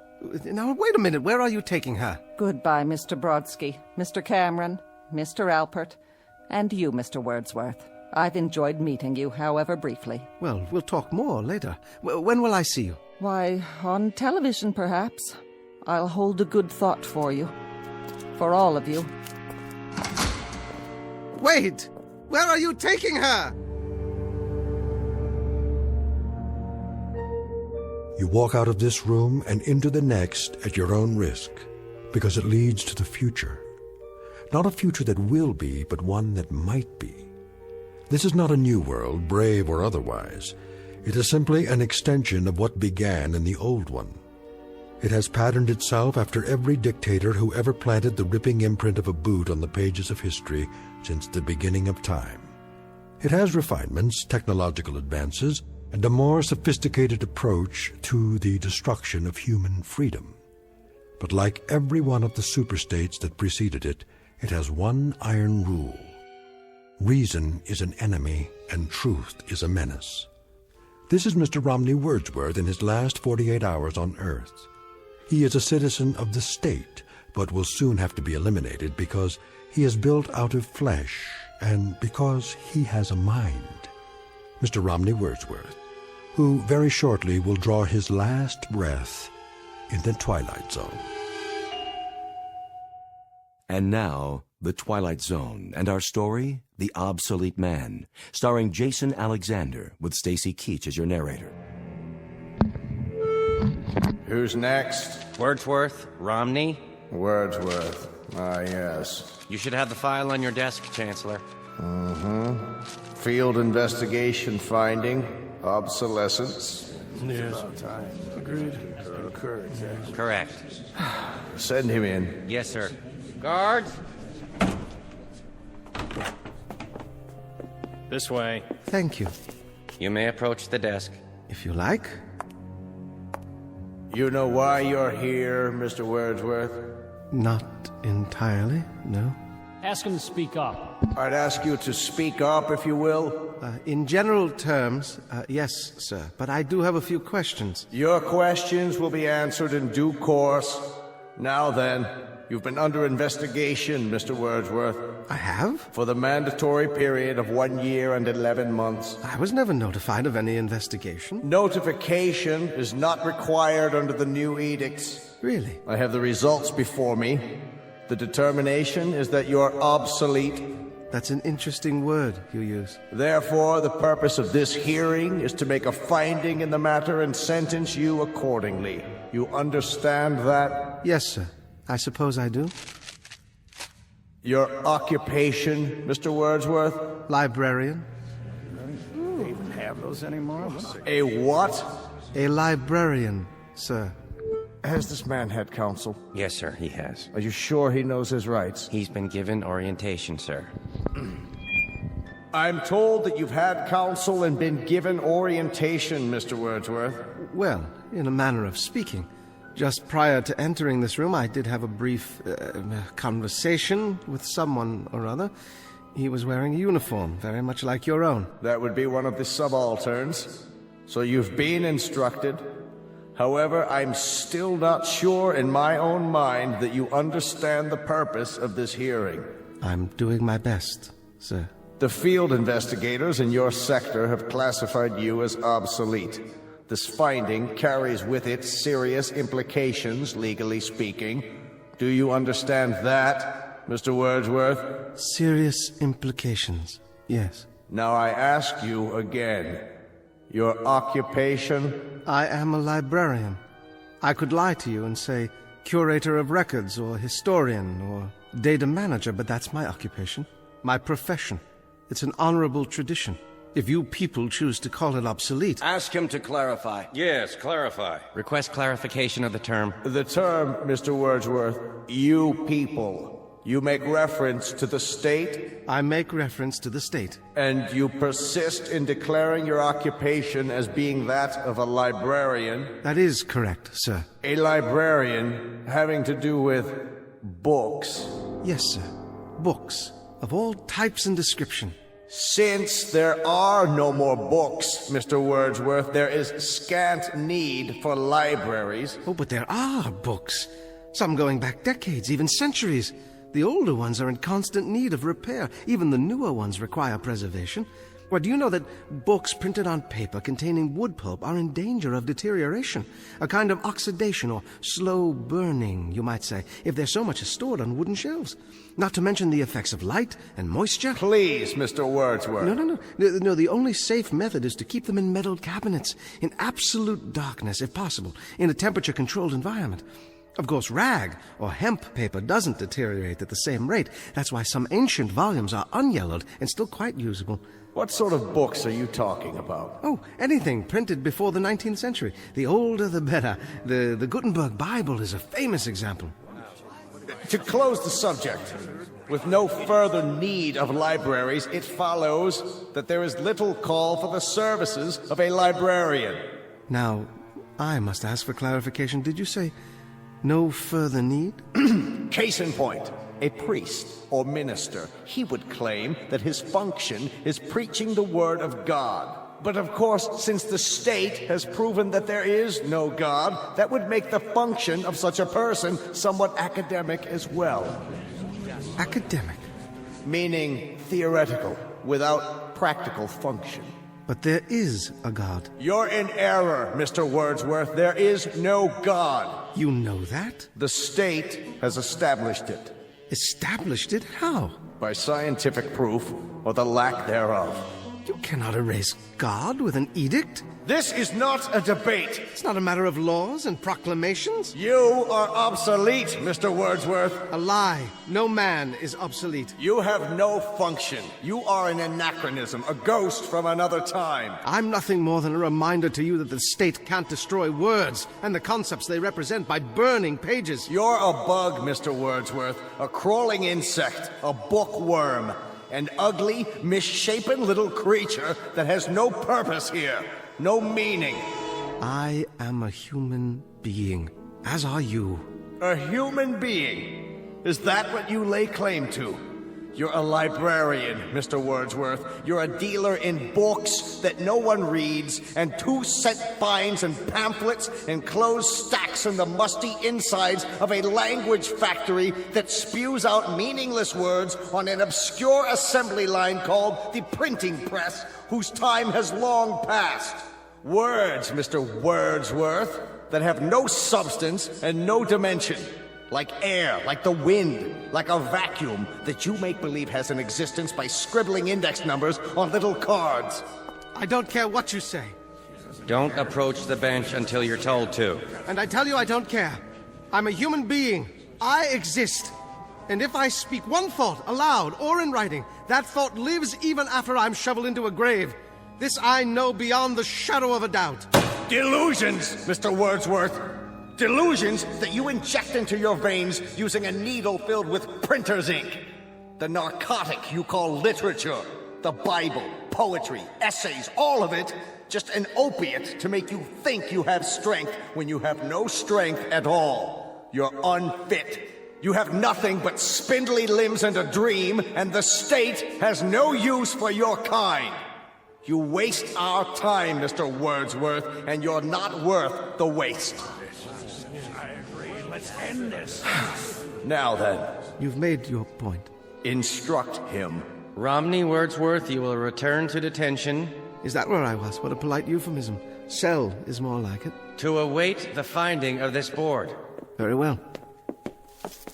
This way. One more question. What happened to Miss Lampert? Who? The school teacher. Her case has been decided.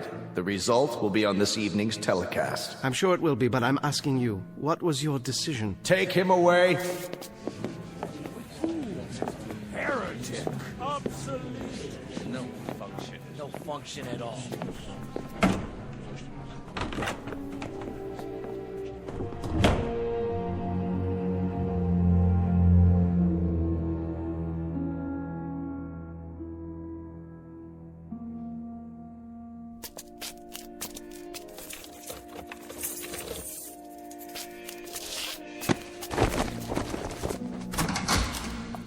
Mr. Wordsworth, how did your hearing go? Well, I'm not honestly sure, but I have a pretty good idea. At least it hasn't been decided yet. Oh, no, not yet, but I don't think it will take them very long. Ambiguity, the devil's playground, and my stock in trade. Miss Lampert hasn't come back yet. That means her case has already been decided. That's what they said. Where would they take her in that case? Back to her living quarters, I imagine, to await the carrying out of the sentence. As for myself, I'd rather carry it out alone. Not thinking about hemlock, are you? Don't tell me you are. That's not what they use nowadays. Too hard to measure the dosage. Get me a bottle of good scotch. I'd like to go out on a bender. Just give me a pen and paper. But they'd only burn it. Not if it's televised. I can recite to the camera.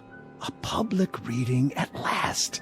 Some of it has to get through before they cut off the sound. They can't cut it off. It's an official edict. The equivalent of the condemned man's last words.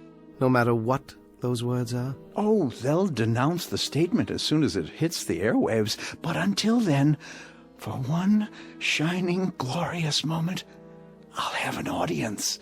And someone somewhere may hear my words and understand. Gentlemen, you're dooming yourselves. As if you believe in the superiority of the system, in its right to exist at all. But it does, with or without moral justification. Do not go gentle into that good night. Dylan Thomas? But rage. Rage against the dying of the light. We can rage all we like. No one's going to hear it. No? Think about it. What are you driving at? I wonder if they've reached a decision yet.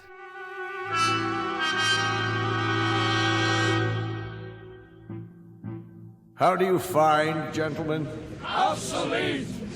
Obsolete! Obsolete! Obsolete! Obsolete. I concur. In the matter of Wordsworth Romney, the board has made a finding.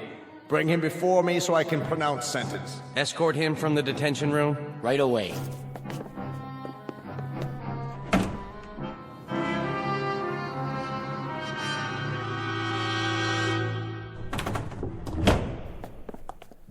Approach the desk, Citizen Wordsworth. Yes, sir? In the matter of your finding, the board declares you obsolete. Mm-hmm. Your rights are as follows. A comment, Chancellor. The lights, it's my eyes. Can some of the lights be directed at the desk so that I can see who I'm addressing? Your rights are as follows, Mr. Wordsworth. You are to be liquidated within a period of 48 hours. They still use that word? Liquidated? But you have an option as to method and precise time. Could you be more specific? There are several prescribed methods, Mr. Wordsworth, including pills, gas, electrocution, lethal injection. It can be done immediately, or an hour from now, or any other time that you request. Are there any other options? The most popular, Mr. Wordsworth, assassination, at a time unknown. This way, the subject is not aware of either the method or the time. Psychologically, it is somewhat easier. In terms of one's mental state, it's the most humane. Then I'd have to say, I'm a very rich man. Louder, please, and step into the light. I was merely saying I'm a rich man. I have such a luxury of choices. A few lines come to mind, perhaps you'll indulge me. Cowards die many times before their deaths. The valiant never taste of death but once. Of all the wonders that I have yet heard, it seems to me most strange that men should fear, seeing that death, a necessary end, will come when it will come. That's from Shakespeare, Julius Caesar. So, since you've given me the luxury of choice, I choose the following. To be given an assassin whom I will tell the method of execution. I don't understand. What does he mean? He will tell? Surely he can't be saying. Mr. Wordsworth, please clarify the nature of the request. You will assign me an assassin, Chancellor, just as you stipulated. But only he and I will know the way in which I am to die. I take it that's acceptable? That will be acceptable, Mr. Wordsworth, so long as your sentence is accomplished within the 48-hour period required by law. And one final request, Chancellor. What's that? I should like to die with an audience. I would like my death to be televised. That, too, can be arranged, Mr. Wordsworth. Thank you. It's not infrequently that we televise executions. It has an educative effect on the population. I have no doubt. Now, as to the time of the liquidation, Mr. Wordsworth? Midnight, tomorrow. And the place? In my room. Gentlemen? Agreed, Mr. Wordsworth. We will choose your liquidator and send him over to you, and he will be duty-bound, just as you prescribed, not to divulge the method you've decided upon. Done. Thank you, Chancellor. Whoever said the state doesn't have a heart?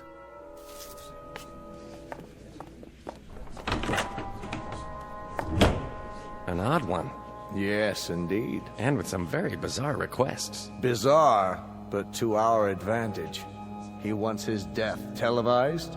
All right, we'll oblige him. By midnight tomorrow, he'll be crawling up the walls with fear. And we'll televise every moment of it. His horror, his fright, and I dare say his belly-crawling supplications for mercy. What an example. We'll televise it, gentlemen, all over the country. We'll show the people.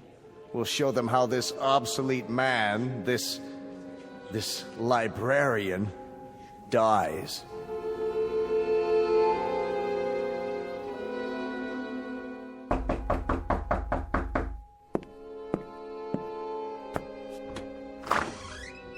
Yes?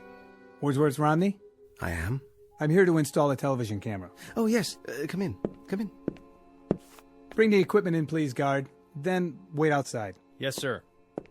I'll call you when I'm finished. Very good, sir. I'll be in the hall. Forgive the close quarters. A librarian can't afford more than a studio apartment these days. Librarian, sir? Never mind. Would you care for some tea? No thanks, I'm on a schedule. Oh, of course, yes. Other installations. Alpert, is that one? How about Cameron? And the other, what was his name? Brodsky, the poet. I don't know. The guard has the manifest. Oh, yes, I see. Is this all the equipment you need? It's not very much. It doesn't need to be. It's miniaturized. See, all I do is mount this lens on the wall in the corner, and that's it. As long as it gets a wide angle of the whole room. Impressive, I must say. And what about sound? Sir? There'll be a microphone, won't there? Built right in. Full frequency. Broadcast quality. Splendid. Well, don't let me get in your way. Do whatever you have to do. Good idea. Not a lot of time left. Oh, a couple of hours more? I mean, you probably want some time to yourself for whatever. Yes. I'll be out of here in 20 minutes. Wonderful. I mean, very professional of you. Do you happen to know what happened to the school teacher? School teacher? A friend of yours? Not really. I hardly knew her. Not on my list. Oh. You ought to turn on the TV. That'll tell you. Why didn't I think of that? You know, I spend every evening reading. These things are your books, huh? You mean you haven't seen any before? I remember when I was a kid. They had pictures in them. Oh, they have much more than that. And with my collection grown so large, there hasn't been time for television in years. Even the state broadcasts? The state broadcast? Oh, you mean the chancellor's speeches and so forth. And on the domestic front, the economy is on an upswing. With unemployment virtually nil, corporations are tightening their belts in preparation for higher productivity next quarter when the trade deficit reaches zero. The government is purging thousands of obsolete personnel with tens of thousands to go before year's end. Did he say tens of thousands? One example is Miss Mary Lamport, who was terminated early this evening. For those who missed the live broadcast, here is her final statement. I'd like to quote Saint Exupery. What is essential is invisible to the eye. And it was a Welshman named Dylan Thomas who wrote of the force that through the green fuse drives. Well, I've spent my best years nurturing that life force, helping it break through the concrete and steel that seal us away. And I now know that there is no force in the universe that can crush. That's the drugs kicking in. Drugs? Her choice. She wanted to go out painless. They gave her an injection. Sure kept talking for a while, though, didn't she? All those words. She almost made it. Made what? I've seen enough. Go on with your work. I don't mean to distract you. All done? Surely not. There. Go ahead, turn your TV back on. See? There's you. There's me. You're right. Isn't that amazing? Sharp and clear for all the world to see. Fiber optics. Some picture, huh? Yes. I don't know how to thank you. What's the cost? No charge. A tip, then. Consider it a kind of bonus. One of my books, perhaps. No, thanks. You can take your pick. Any one at all. They'll only be burned afterwards. I don't have time to read. Thanks anyway. Guard. Trouble? No trouble. I'm finished is all. Let's go. Take it easy, Mr. Wordsworth. Don't fight it, okay? I'll do my best. It'll be easier that way. Well, now then, nothing left to do but wait. 1 hour and 15 minutes. I'll set the clock, then lie down, and wait. It won't be long now.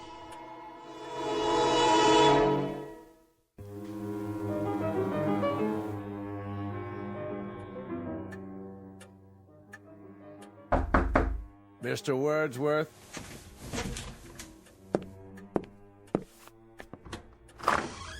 Come in, Chancellor. So, this is how a librarian lives. Have a seat, please. I'm sorry there's only the one chair, but with so many books. Thank you for coming. Very irregular, Mr. Wordsworth. Is it? Highly irregular. That you came at all? Do you know why I came? Do you? I invited you. By all means, you invited me. But why would I honor such an invitation? A cryptic note from a condemned man asking me to visit him during the last hour of his life. Not normal, I take it? Hardly the norm, Mr. Wordsworth. Hardly what I'm accustomed to. And somewhat suspect, too. How do I know I wasn't invited here for a for a last pitiful gesture of vengeance on the part of the condemned. Vengeance? After all, I'm more or less responsible for the finding in your case. Your demise in less than an hour. 45 minutes, actually. It can be attributed, at least in part, to my decision. Nonetheless, that was the finding. Do you mind if I smoke? No, not at all. You're my guest. I'll tell you why I came, Mr. Wordsworth. Please. Perhaps to prove something to you. And that is? To prove to you that the state has no fears. None at all. Well, you'll forgive me, Chancellor, but that has the elements of a joke. How so? Well, you come here to my room to prove that the state isn't afraid of me. What an incredible burden that must be, to prove that an obsolete librarian could have any effect at all on the state. I'll tell you why you came, though. I'll tell you the reason that you won't even admit to yourself. And what might that be? I don't fit your formula. Somewhere along the line, there's been a deviation from the norm. Your state has everything categorized, filed, and tagged. You are strength. People like me represent weakness.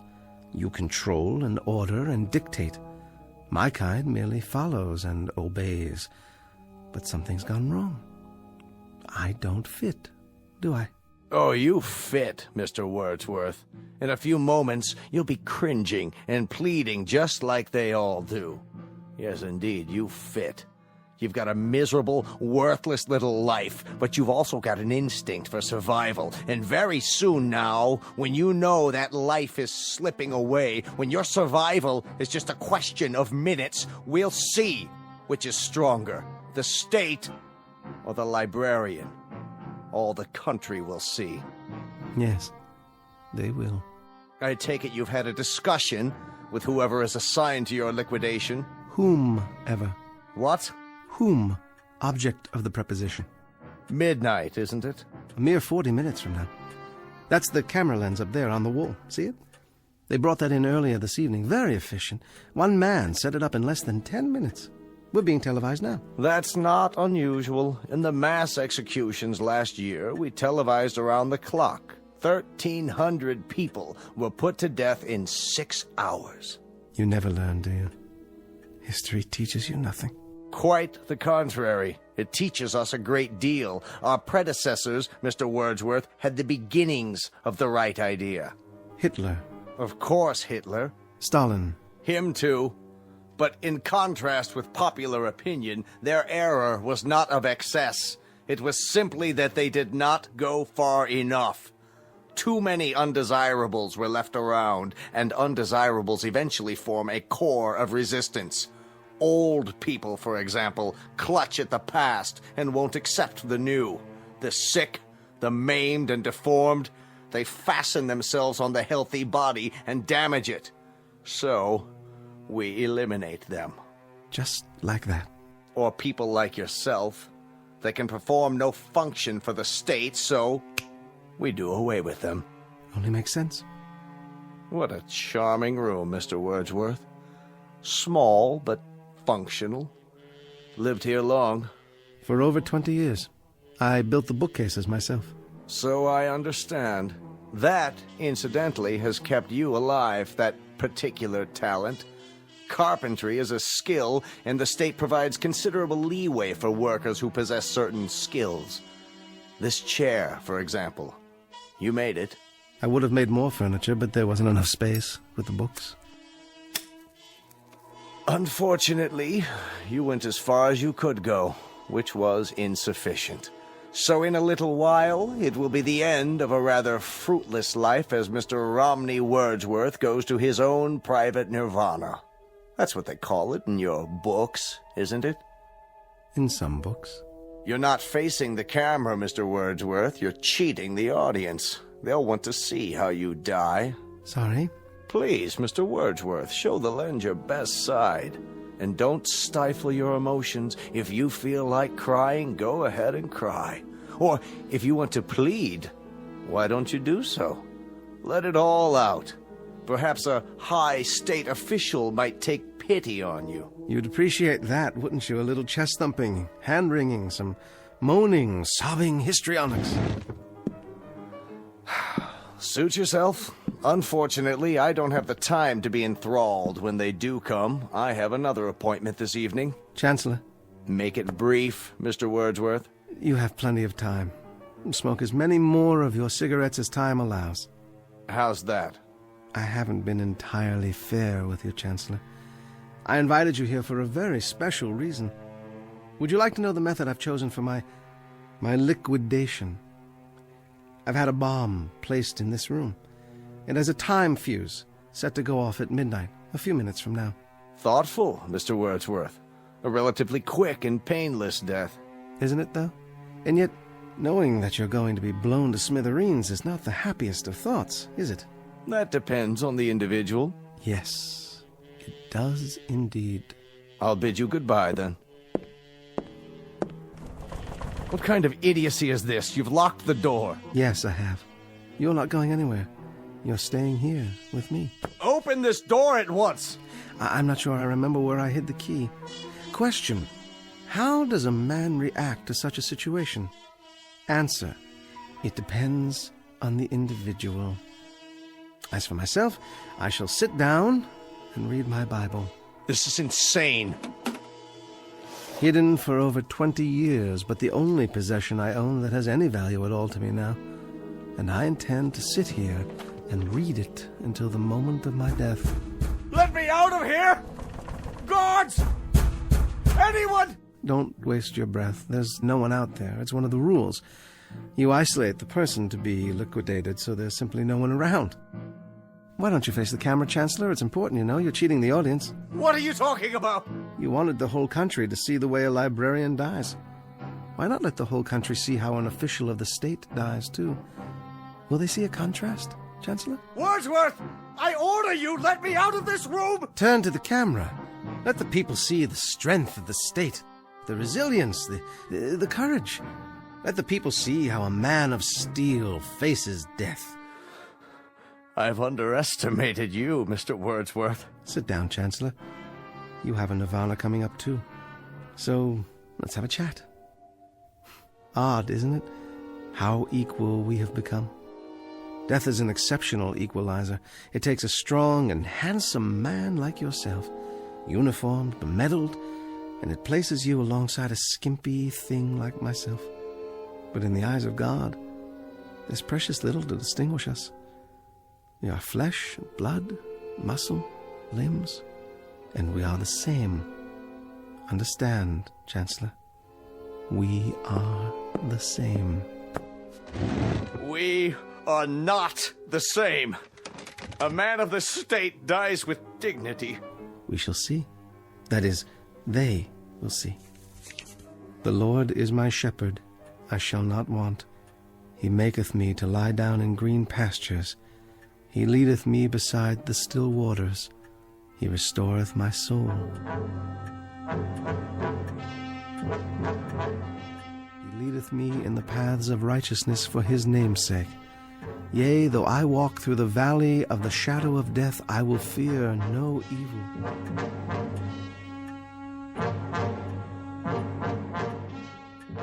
Thou art with me. Thy rod and thy staff, they comfort me. Thou preparest a table for me in the presence of mine enemies. Thou anointest my head with oil. My cup runneth over. Surely goodness and mercy shall follow me all the days of my life, and I will dwell in the house of the Lord forever. Please! Please! There's only 1 minute left! Let me out! In the name of God, let me out! Yes, Chancellor. In the name of God, I will let you out. Here's the key. Goodbye, Chancellor.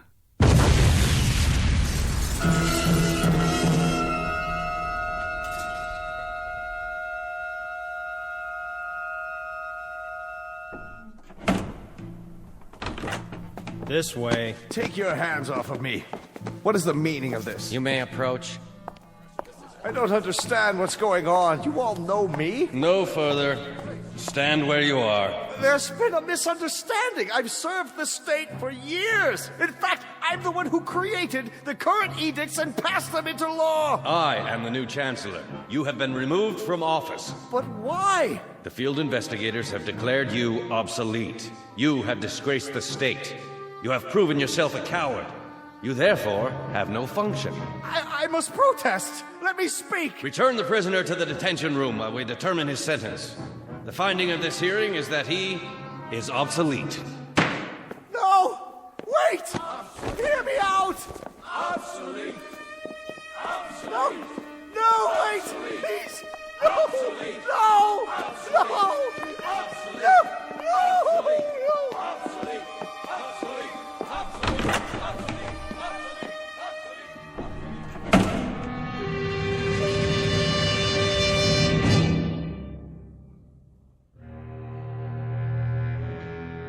The time is the future.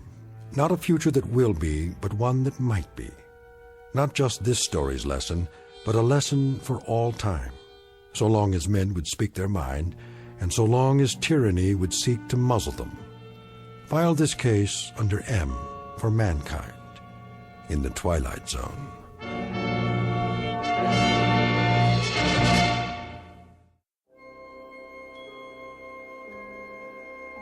Hi, this is Carl Amari, producer of the Twilight Zone radio dramas. I'd like to take a moment to tell you about our official website at twilightzoneradio.com, where you'll get the latest news and information on these Twilight Zone radio dramas. Plus, at twilightzoneradio.com, you can digitally download 3 free episodes or any of our episodes for only $1.95 each. In this age of ever-changing technology, we've decided to make these episodes instantly available to you by making the Twilight Zone radio dramas a digital download-only series. This means that this series will no longer be offered on CD. The CD collections at our website are now being offered while supplies last at buy one, get one free. So be sure to get your favorites before they're sold out. Be sure to visit us often, and I'll see you in the zone.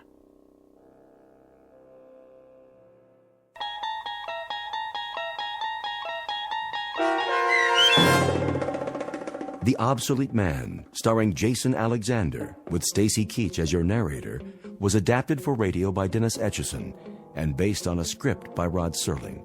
Heard in the cast were Christian Stolte, Joe Forbrick, Meg Thalken, Rick Plastina, Doug James, Rob Riley, Lynn Foley, Carl Amari, Roger Wolski, and Vince Amari. To learn more about the Twilight Zone radio dramas and to obtain audio cassettes and CDs of these programs, visit our website at twilightzoneradio.com. This copyrighted radio series is produced and directed by Carl Amari and Roger Wolski for Falcon Picture Group. Doug James speaking.